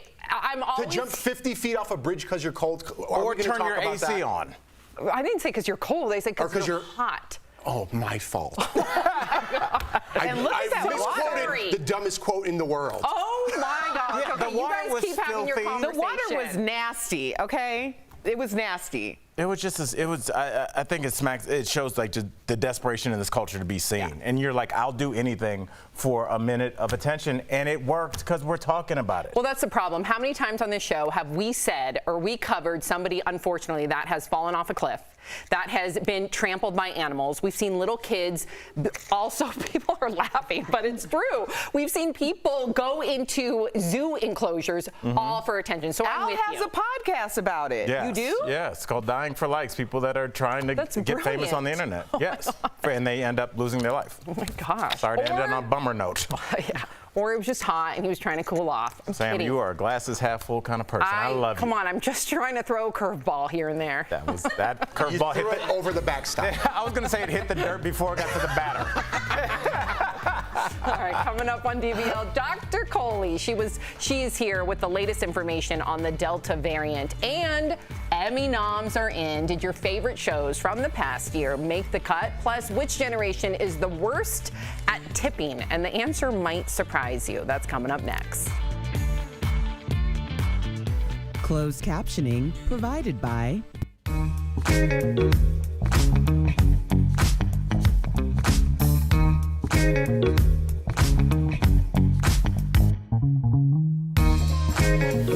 Doctors have been trying to figure out why more and more young people are getting colon cancer.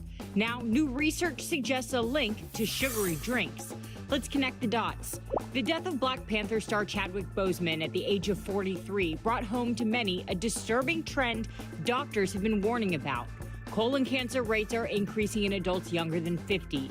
Once considered an old person disease, rates of colon cancer are actually falling among people 65 and older. Doctors have been trying to figure out what was behind this recent trend. Now a study that looked at female nurses from 1991 to 2015 might have an answer. Researchers found women who drank 2 or more 8-ounce servings of sugar-sweetened drinks a week, like soda, had more than double the risk of colon cancer, compared to women who averaged less than 1 a week. Each additional serving of sweetened drinks increased the risk of colon cancer by 16%. Sugary drinks have been around a while, so why would we see an increase in young people? Between 1977 and 2001, consumption of sugary drinks increased dramatically. By 2014, those numbers started to fall, but the damage may have already been done. Though scientists warn that while this research shows a possible link, it does not prove cause and effect. Connecting the dots, I'm Stephanie Whitfield.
Welcome back to DBL. Which generation is the worst at tipping? There's a new survey out, and before we reveal the results, let's just go around and see if we can guess. What do you think? Which generation? I'm going to say between 35 and 55 are the best tippers. Anything under and over is questionable. Okay, Jeff? I'm going younger generation. Is the worst. Is the worst tippers, because listen, this is going to sound bad, but I think everyone should serve in the military, and I think everyone should be a waiter, right? And I don't think this generation, I think a lot of things are pushed out of the way for them. Again, not knocking all young people, but I don't think they appreciate what goes into being a server, being in that industry, and how much been there, done that. Unless you've done it. Yep. What about you? I think we're talking to 3 or 4 servers. Erica, I don't know if you serve tables, but when you immediately can identify a table. For me, it was young people, because they're like, we want to get a dessert with 4 spoons. I'm like, oh, my tip's going to be 4 cents. And then it's older, and I don't know if we have the tweet the text that between me and my buddy, I don't know if we can pull that up, but one of my friends sent me a text a couple years ago, and it just says, my pops just left a tip like it was 1950. And I said, I'm still laughing. Where were you guys? And we were in Vegas. He was at the casino buffet. And then I said, my mom's boyfriend tried to leave a $5 on a $90 tip. So when you're older, a lot of times you don't realize that inflation has occurred. Yes, I'm with you. It's either the older generation, and I'm with you too with the younger generation, unfortunately. But let's see if we're right. So according to a new creditcard.com survey, there are 2 generations that tie for worst tippers, both millennials and Gen Zers. What? So we are all wrong. That's everyone ages 18 through 40. So do you feel like you're a good tipper? What are your tipping rules? First of all, that blows my mind. I'm right, because how 11-year-olds aren't going out to steak dinners. No, 18 to 40. That's what I'm saying. Younger. Well, 11? Yeah, but you don't pick up the tab when you're 12. Jeff, your thing, and I want to discuss this. Are you guys, do you tip when you pick up? When you pick your food up? I do tip when I pick up, yes. He doesn't. No, I do now because of the pandemic. Right. I feel bad for people, so I do tip extra, and I do give them money. When we go back to normal, however, you will not be getting a tip if I'm picking up a pizza and you didn't do anything but hand me my credit card statement. You want 20% for handing me a box? Even like you know what Jeff hates? No. You know what Jeff hates? Jeff hates this move. Here you go, man. No, this is it. When I'm standing there, and this is what goes through my head. When you flip that over and it says 20, and there's a 50% button. I want to smash that thing in half and pay for your whole system. It is the most passive-aggressive thing that's been introduced into the consumer because they turn it around. Yes, they turn it around, and you have to turn. What are you going to turn around 0 and put it in their face? Albert, listen. How many times did all of us? Now, first, yes, if you're just handing over a receipt, that's different. But they expect it. They're like, that's not true. 90% of the time that somebody just hands me a receipt, they exit out the tipping box. They exit it out. That's never happened. I've never seen that. They exit it out. Now, they how do many times have? And it starts at 20. It starts at the only button is 20. I know, so like and it says 50 you're getting 20 right off the rip, and I'm not going to give you 0 because you have to personally type in 0, and that is like that's really bad. How many times have we worked in the service industry where we got no tips? Oh man. Maybe they were sick and tired of it. Maybe people that literally you can spend 10 minutes making a cup of coffee and then people give you nothing. Maybe they give you some change. That's not right. But is so a good. Barista, I'm glad they do this. Does a barista should they get the same 20% that a waiter does? No, because a waiter is coming back. Yes, and it's 20% on the total. Yeah, the total. So if you're drinking a $2.50 coffee, where are you getting can't coffee give them from, 20%? Erica? These coffees are $10. You can give a barista a tip. What I'm saying is you're going to tip 20% to someone who hands you a pizza box as opposed to the pizza person who comes to your house and drives all the way over there. Maybe they all pool. No, they don't pool. You don't give them money. That's all. Yes, you do. You give them money. For handing me a pizza? No, the reason why is because I go to the same restaurants all the time, and I want to ensure that I don't have to come back for something because somebody messed up my order. I'm teaching them a life lesson. It's called work ethic. No. You don't get anything for free. How to get Jeff is going to be yelling this in a pizza parlor in 10 years. You're I'm wondering teaching why you your work pizza's ethic. cold. You're wondering why it's not cold because I'm there to pick it up. There I'm might not be paying some for a extra service. ingredients you that you didn't plan for on there. What? Okay. I'll tell you during the break. We'll be right back. I need to cool off and jump off a bridge.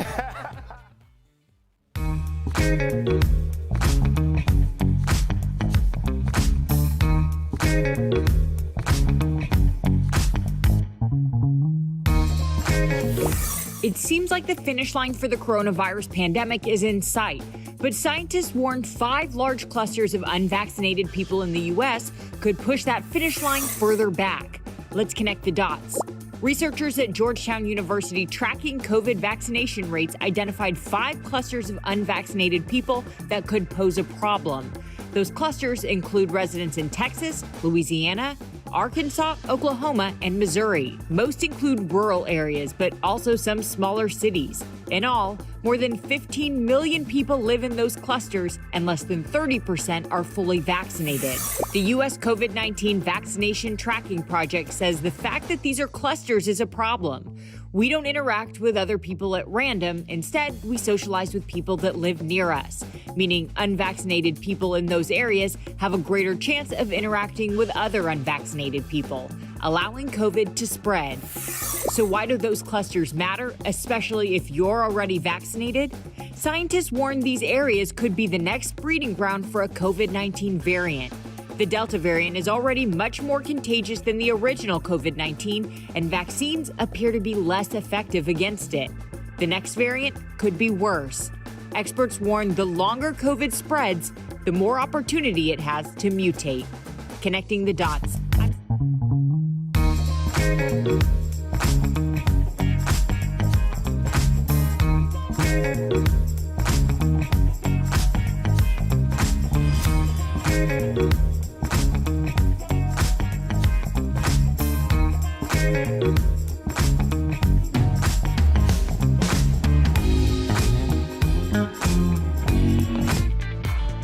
Welcome back to DBL. Since the beginning of the pandemic, you've trusted us, as well as our medical expert, Dr. Payal Kohli, to deliver all the facts without any of the fear.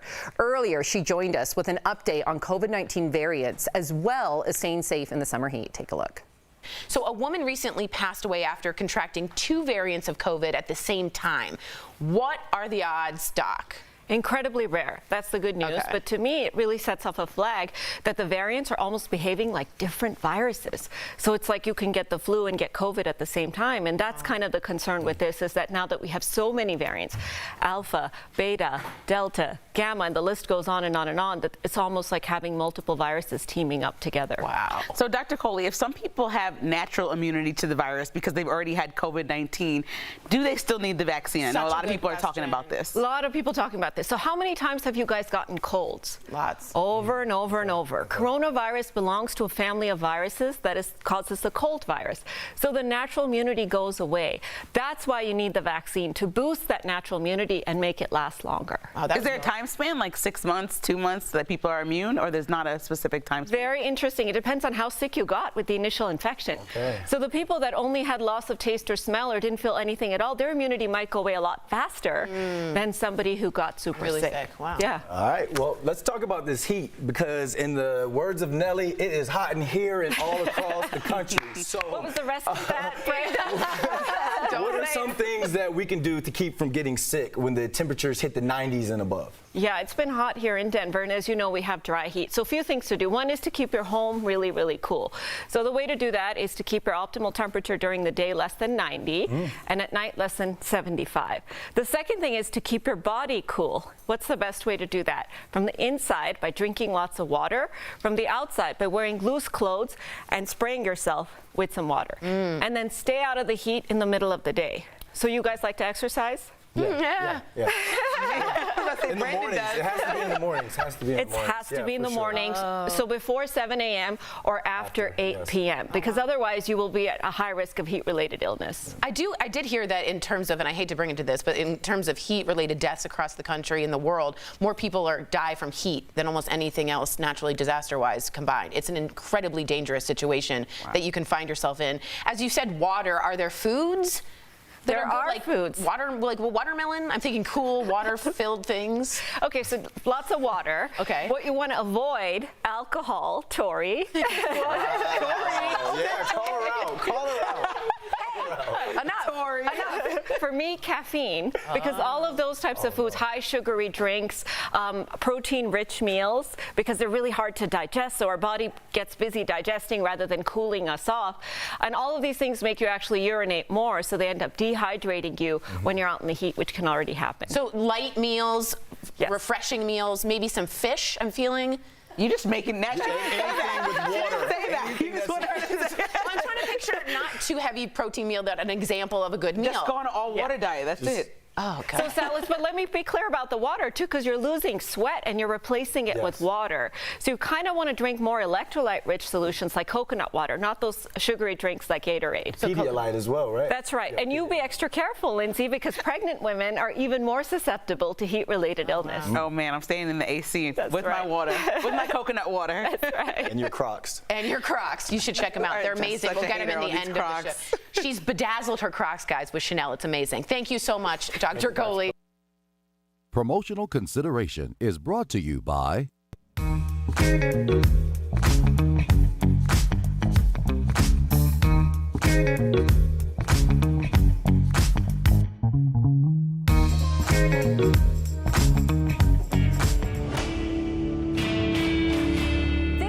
% of Americans say they've experienced trouble sleeping since the start of the pandemic.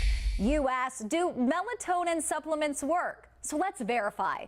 Our sources are the American Academy of Sleep Medicine and Dr. Nancy Behrens, a sleep physician and director of Novant Health Sleep Services.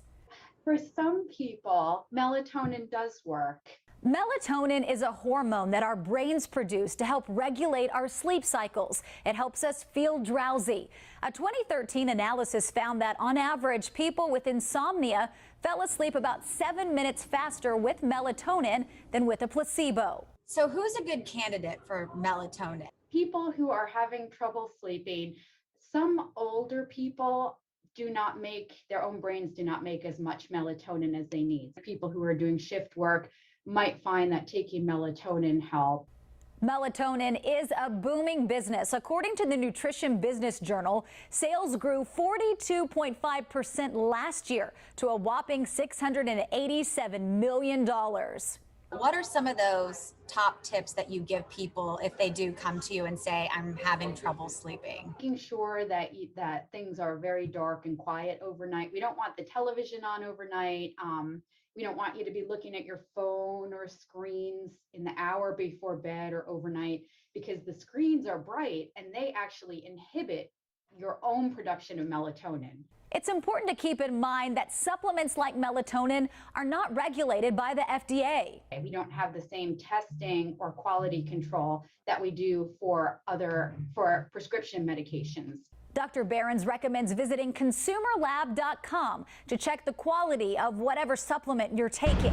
So we can verify, yes, melatonin does work, but you should always consult your doctor first. With your Verify, I'm Sarah French. DBL is your daytime destination. Does this feel good? This lifted my spirits. We're chatting with the stars. One of the highlights of my life. To turn up the notch on that. It is spectacular. Thank you. And talking about what everyone is talking about. I want to set the record straight. I feel like I'm going to offend somebody here. I'm in so much trouble. This is nonsense. Al's not lying. What? Yes! Yes! DBL is all new every day.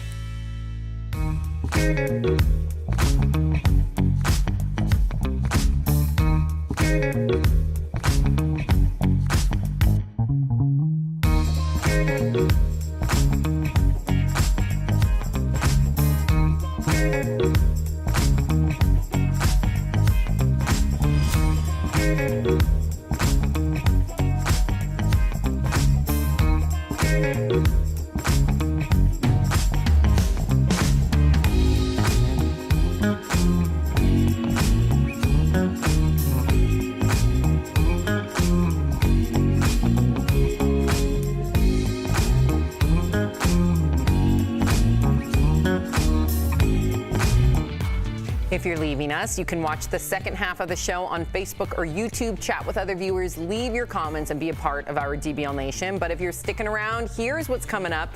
If you've seen her on the show before, you know she's a lot of fun. Suzanne Summers is back and here live.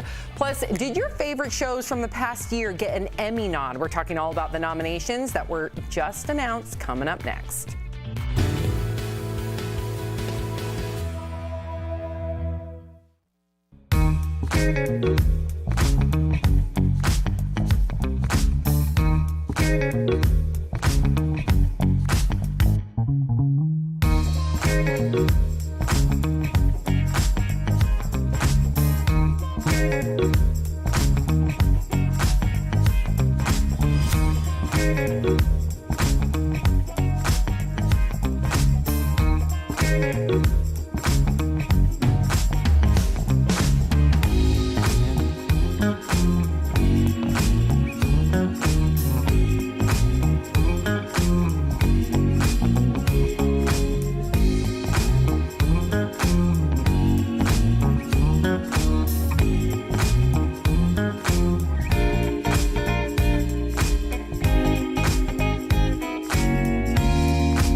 Daily Blast Live. We're talking about what you're talking about.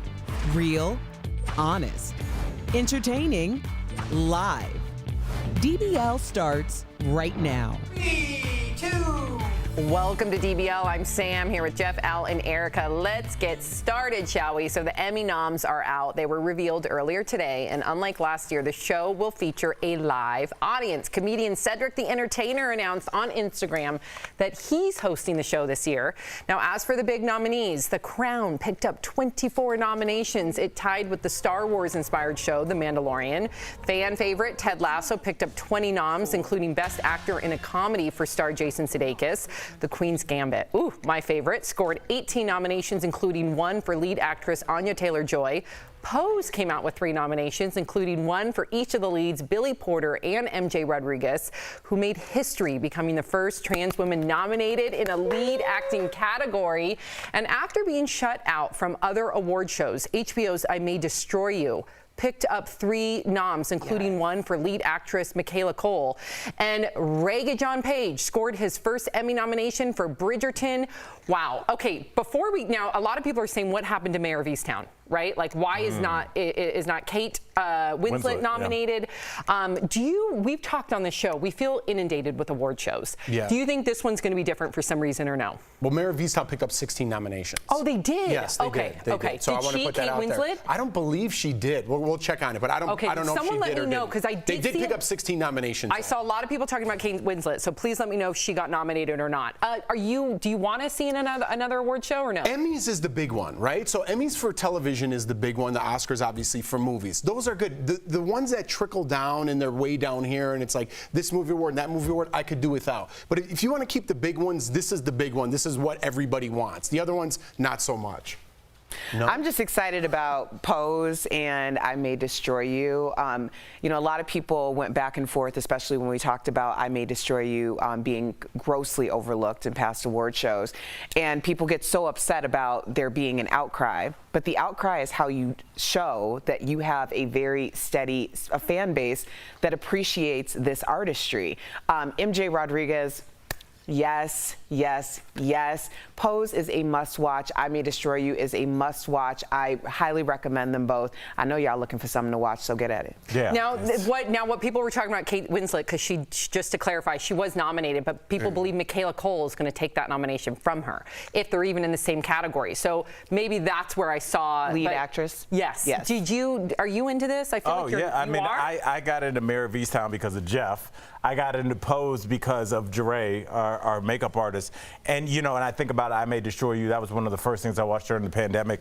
And all these shows, I think, are so popular because they, no matter, the people look different, the backgrounds look different, the accents are different, but they're all people that are lost. And they're kind of people that are looked at as outcasts in society. They don't have traditional jobs, traditional relationships, but everybody identifies with them because I feel like everybody feels like Mayor sometimes, just defeated in the town that's dying.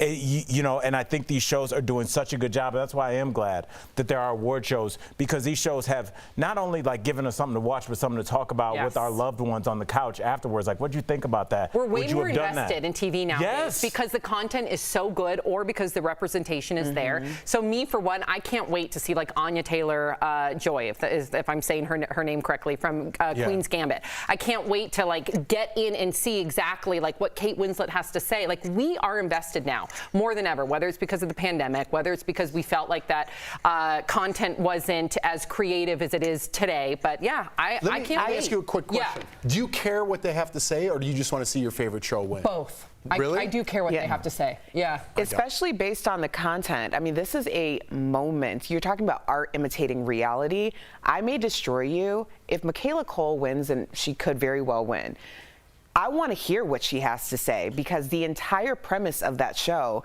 is sexual assault based on a woman being drugged and then assaulted. In this moment, I need to hear what she has to say. Interesting. That was All a good right. point. That was a good point made. So Jeff walked it back. Yeah, I walked it back. No, I just don't want to hear people's political views after they win an award for my favorite show. That's important. Got it. To separate. All right. So it looks like Khloe Kardashian has found herself in a little bit of a love triangle with her exes. So Khloe's former flames, Lamar Odom and Tristan Thompson, are engaged in a war of comments on her Instagram. And tuxedos, apparently. It's all over this photo that Khloe posted in a bikini under a shower. First, Lamar commented with a quote, hottie, and a bunch of heart and flame emojis. Then Tristan chimed in with a couple of hearts and thirsty emojis. But he also added a comment to Lamar specifically saying, quote, God brought you back the first time. Play if you want different results. Wow. So Tristan was referring to Lamar's near-death overdose at a brothel in Vegas back in 2015, if you can remember. Lamar and Khloe had recently separated at the time. Erica, you put your head down. Was that purposeful? Where was this energy when you were at the Bunny Ranch, Lamar? Where was this energy when you were in the room with 3 girls a few weeks ago, Tristan? Where was this energy? And the fighting? They're fighting now? Really? That's hilarious. What do you guys make of this? Jeff, I look at this as two guys that are really just trying to claim ownership. But I don't know, because they both had a chance to be with this woman. Multiple times. And when they had that opportunity, they completely, by their own fruition, dropped it. So it seems like it's more about them and more of an alpha male. Yes. Stay away from my woman, even sure. if she's not my woman. Like, what do you see? I totally agree with you. What I did learn from this is that thirsty, I thought, was an insult. Right? A thirsty emoji, like, you're being thirsty, Sam. Isn't that an insult? I think it can be both. I never thought about that now. Or you're so hot, it's making me parched. Right, but see, I'm confused with the water droplets emoji. I thought thirsty meant like you're trying so hard right, to get likes. So you're taking a picture in a bikini, right. That's a little thirsty. That's what I thought. Right? But then if you put a thirsty emoji, it means like my mouth is watering because I'm so excited. So you got to be specific. But no, but see, there's a specific smiley emoji that is drooling. That's for that one. I'm just so sick and tired of Instagram being like the place for like the hot pictures. And I know I'm gonna sound like a 41-year-old bitter woman, believe me, like there's a time and a place where I love looking at those hot pictures, but I feel like certain accounts, it's just time and time and time again, and those are the pictures that get more likes. And again, I think of my daughter one day. I think about the fact that if she wants to get likes one day, and I know it's gonna boil down to my parenting, but at the same time, if she wants to get noticed, if she wants to get likes, she's gonna look to the accounts that get the most likes, and it's the ones that have the scandalous photos. That bothers me as a parent. I don't know. You don't have to follow those accounts, though. But try telling that to a 13-year-old girl. Again, I don't even want my daughter to have social media until she's well in her teens. Right. I just don't like what we fawn over in today's culture. I don't like it, but I'm still body positive, and I still can say that's a beautiful photo, but I hate when it's boiled down to like, I'm only going to post these photos. But it's a visual medium, so that's going to shine through. Unfortunately or unfortunately, it's just like the nature of the beast is what Instagram is like, either look at this beautiful cake I made or look at this beautiful person. Either way, what about a picture of art? Or what about Malala Yousafzai? Like, I don't know. I just get discouraged sometimes. Do you think young men are going to be scrolling through art and Malala Yousafzai? Why does it have to be about young men? Because that's who's liking the pictures that you don't like. You don't think women like? I probably like that photo of Khloe. I think she looks gorgeous. I can have two thoughts. Okay, so then you want it posted then? No, I can say I think she looks beautiful, but at the same time, why does every single photo have to equate to that in order for you to get likes? Did you like Malala's picture? I always liked Malala. All right, my girl. What's that? Oh my goodness, we got Suzanne live, you guys. There she is. Where? There. Oh, and yes. Post that picture, you get some likes. See, that's what I'm talking about. They're the real deal. There they are. We can't wait to catch up with them right after the break. Closed captioning provided by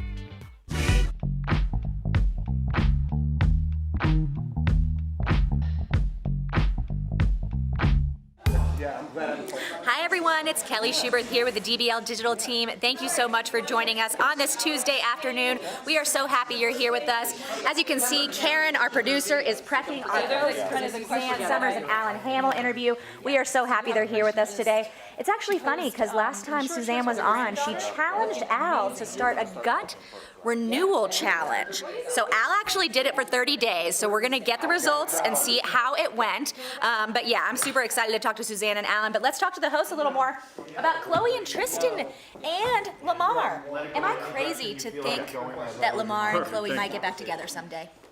No, I think you're right. I think so too. You do? Because I think Scott Disick and her will eventually get back Courtney, together. yeah, I do too. Right? Isn't Lamar like the Scott Disick of that relationship? A bit. I think so. Because everyone goes back to that relationship. No? They were broken up when he went to the bunny ranch. We have to keep that in mind. It's not like he cheated. It's not like he cheated. They were separate. Well, they were still married, but they were separated at the time. So that does change things a little bit, right? But don't you think Tristan, too, has to accept that Lamar was that part of her life? 100%. Well, she was actually married to Lamar. She never got married to Tristan. Exactly. They just have a child together, which obviously is a big part of why she's still talking to him. But I think they could get back together. I see Kelly, it. why do you think that they haven't, like, no one's on put a the ring show, on it again? Suzanne Summers. Like, You mean Tristan or Lamar? Both. Well, Like, Lamar was husband, actually Alan, engaged to somebody tuning else, right and they now. I just saw ended that. their engagement. Right. So now he's probably thinking, well, I've changed. She's done with Tristan. up, you guys, I'm going to after try the to break, slide we have in there. Suzanne That's what that Summers comment here was. live. And who knows Oh, if you they're know talking who's to giving you. everybody hope? Ben and Jen. Yes, that's what Brandon said on the show. did say That's that. exactly what he said. I was like, I don't know where Brandon's going to go with this, but that's exactly what he said. So, it kind of makes sense. I think they could get back together. Well, I love that show, the Chloe and Lamar show. They were in love. They were in love. They had their own show? Yeah, it was so good, you guys. DBL Nation, we want to know what you think about this. The Khloe Kardashian love triangle. And hey, make sure you stay tuned for Suzanne Summers and Alan Hamill. They're coming up next. We'll see you then.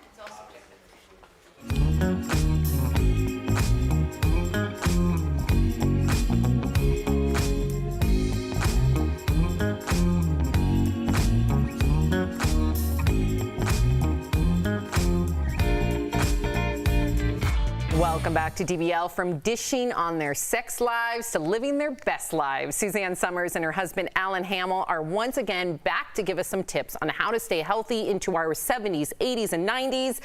There they are, Suzanne and Alan. Welcome back to DBL. Yeah. Me and my big mouth.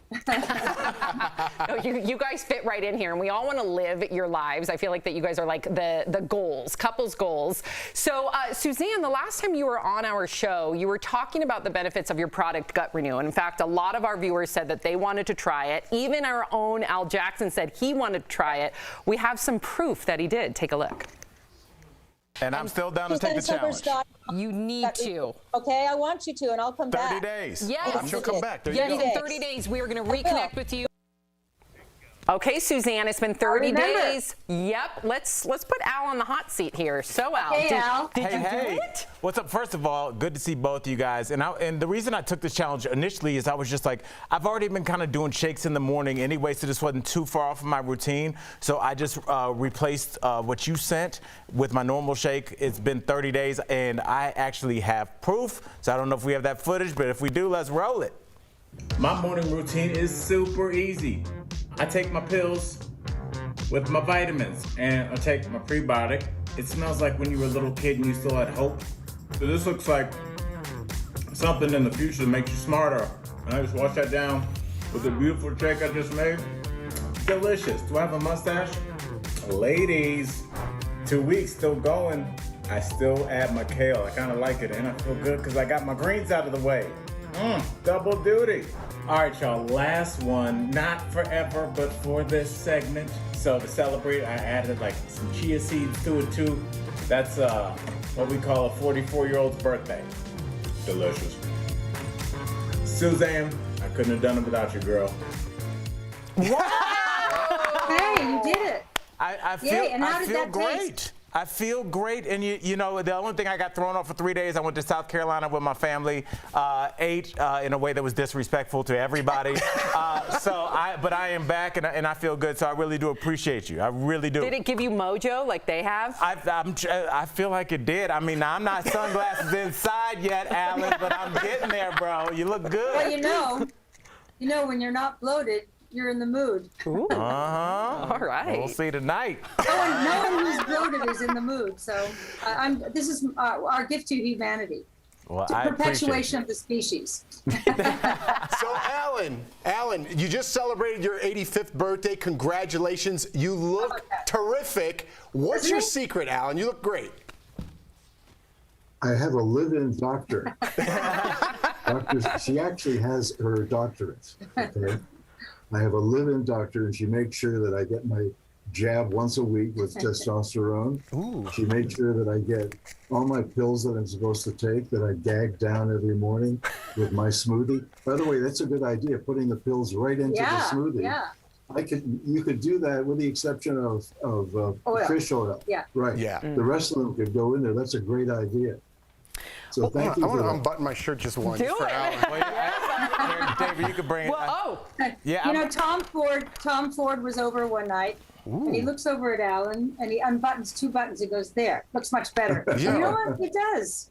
It does. That's his new look now. He's a beautiful man. Wait, first of all, Suzanne and Alan, just take a look here. Not only are you guys inspiring Jeff to unbutton his shirt, but now you've inspired Al to wear sunglasses inside. Yes. Okay. We're embracing our inner Alan. Yes. That's great. We're living Okay. our truth. Well, Dr. Suzanne, I don't know if you heard, hello. You heard us talking earlier, but we were talking about Instagram. And of course, you've posted some iconic photos. Recently, you were wearing some Chrissy Snow short shorts with your granddaughter. So what do you say to the haters? Because I know people come for you because, you know, you're the queen and everybody comes for the queen. Look how good she looks. How do you feel when people say that you're too old to wear short shorts? Yeah, I want to say, oh, shut up. They're just jealous, Suzanne.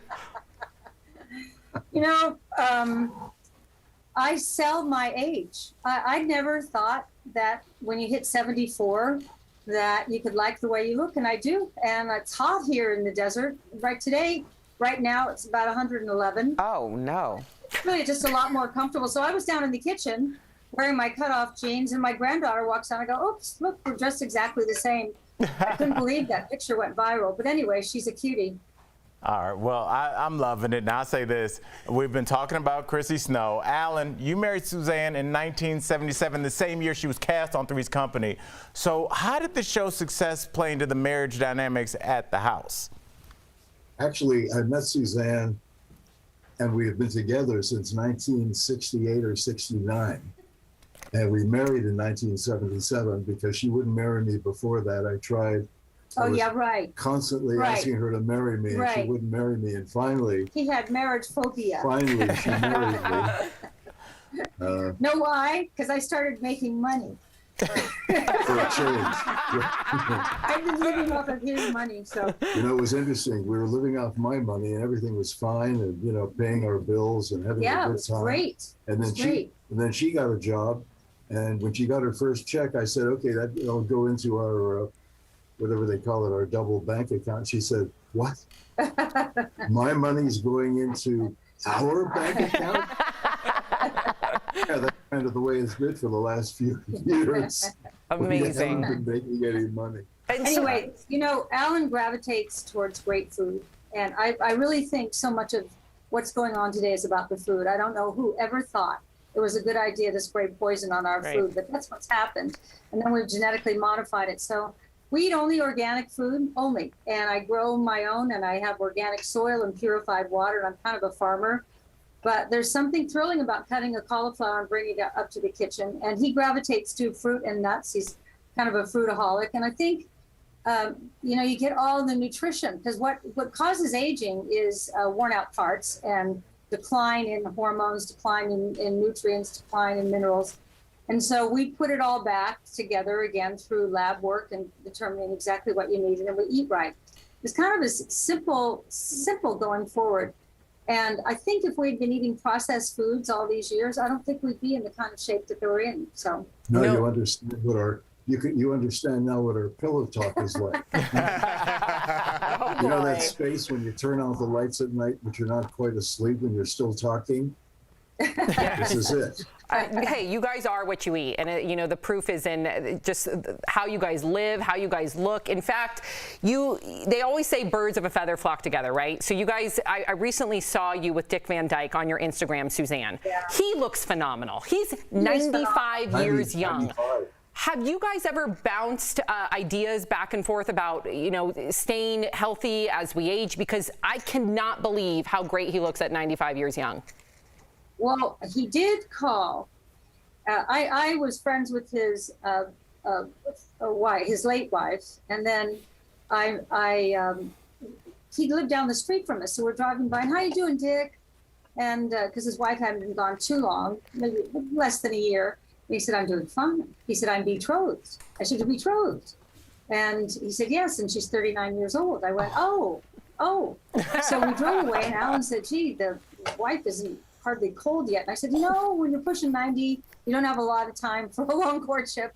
Anyway, this woman is so great for him. They've been together now 8 or 9 years. He loves her. She loves him. She's responsible for Dick Van Dyke Day in Ohio, or wherever he's from. There are street signs with Dick Van Dyke doing a Mary Poppins pose. And she was responsible for Chitty Chitty Bang Bang Day in Disneyland.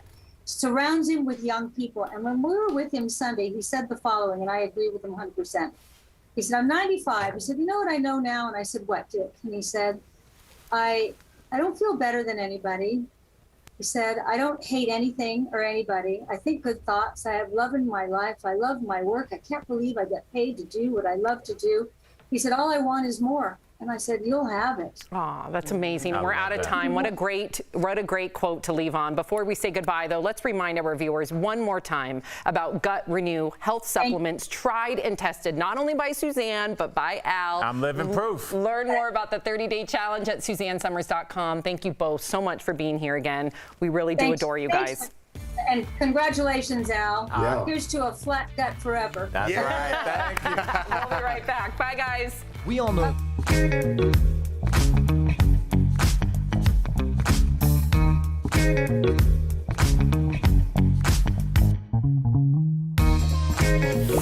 It seems like the finish line for the coronavirus pandemic is in sight, but scientists warned 5 large clusters of unvaccinated people in the U.S. could push that finish line further back. Let's connect the dots. Researchers at Georgetown University tracking COVID vaccination rates identified 5 clusters of unvaccinated people that could pose a problem. Those clusters include residents in Texas, Louisiana, Arkansas, Oklahoma, and Missouri. Most include rural areas, but also some smaller cities. In all, more than 15 million people live in those clusters, and less than 30% are fully vaccinated. The U.S. COVID-19 Vaccination Tracking Project says the fact that these are clusters is a problem. We don't interact with other people at random. Instead, we socialize with people that live near us, meaning unvaccinated people in those areas have a greater chance of interacting with other unvaccinated people, allowing COVID to spread. So why do those clusters matter, especially if you're already vaccinated? Scientists warn these areas could be the next breeding ground for a COVID-19 variant. The Delta variant is already much more contagious than the original COVID-19, and vaccines appear to be less effective against it. The next variant could be worse. Experts warn the longer COVID spreads, the more opportunity it has to mutate. Connecting the dots.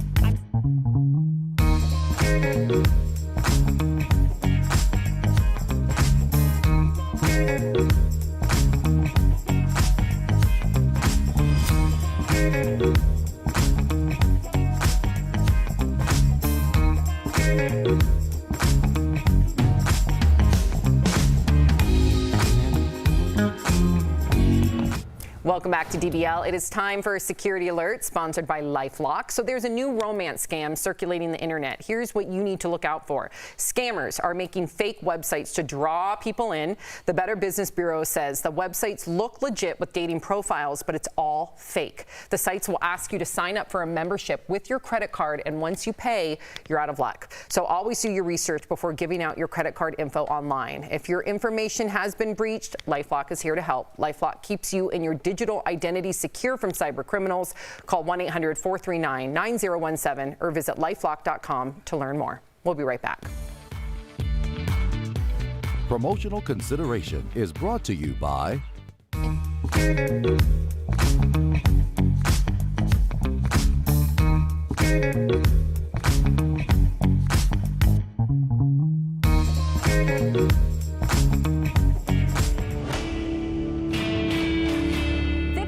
% of Americans say they've experienced trouble sleeping since the start of the pandemic. You asked, do melatonin supplements work? So let's verify. Our sources are the American Academy of Sleep Medicine and Dr. Nancy Behrens, a sleep physician and director of Novant Health Sleep Services. For some people, melatonin does work. Melatonin is a hormone that our brains produce to help regulate our sleep cycles. It helps us feel drowsy. A 2013 analysis found that on average, people with insomnia fell asleep about 7 minutes faster with melatonin than with a placebo. So who's a good candidate for melatonin? People who are having trouble sleeping, some older people their own brains do not make as much melatonin as they need. People who are doing shift work might find that taking melatonin helps. Melatonin is a booming business. According to the Nutrition Business Journal, sales grew 42.5% last year to a whopping $687 million. What are some of those top tips that you give people if they do come to you and say, I'm having trouble sleeping? Making sure that things are very dark and quiet overnight. We don't want the television on overnight. We don't want you to be looking at your phone or screens in the hour before bed or overnight, because the screens are bright and they actually inhibit your own production of melatonin. It's important to keep in mind that supplements like melatonin are not regulated by the FDA. We don't have the same testing or quality control that we do for prescription medications.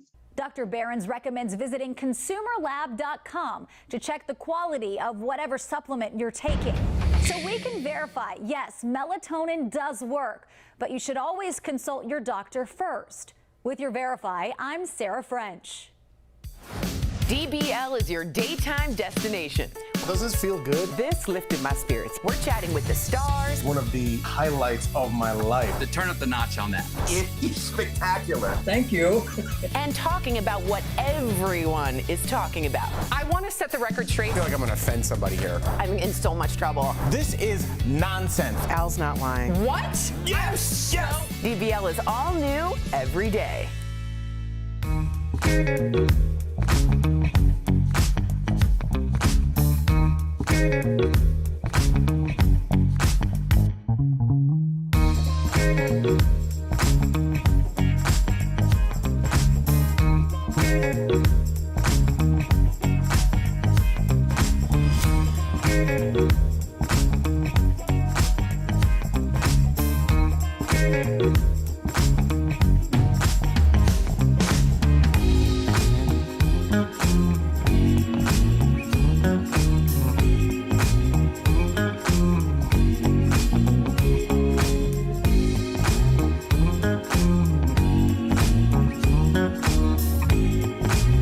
Shows live, and this is where I'm going to push back. I can't follow that. I'm not going to sit on this show and not say anything. If you disagree with us, that's A-OK. DBL, all new every day.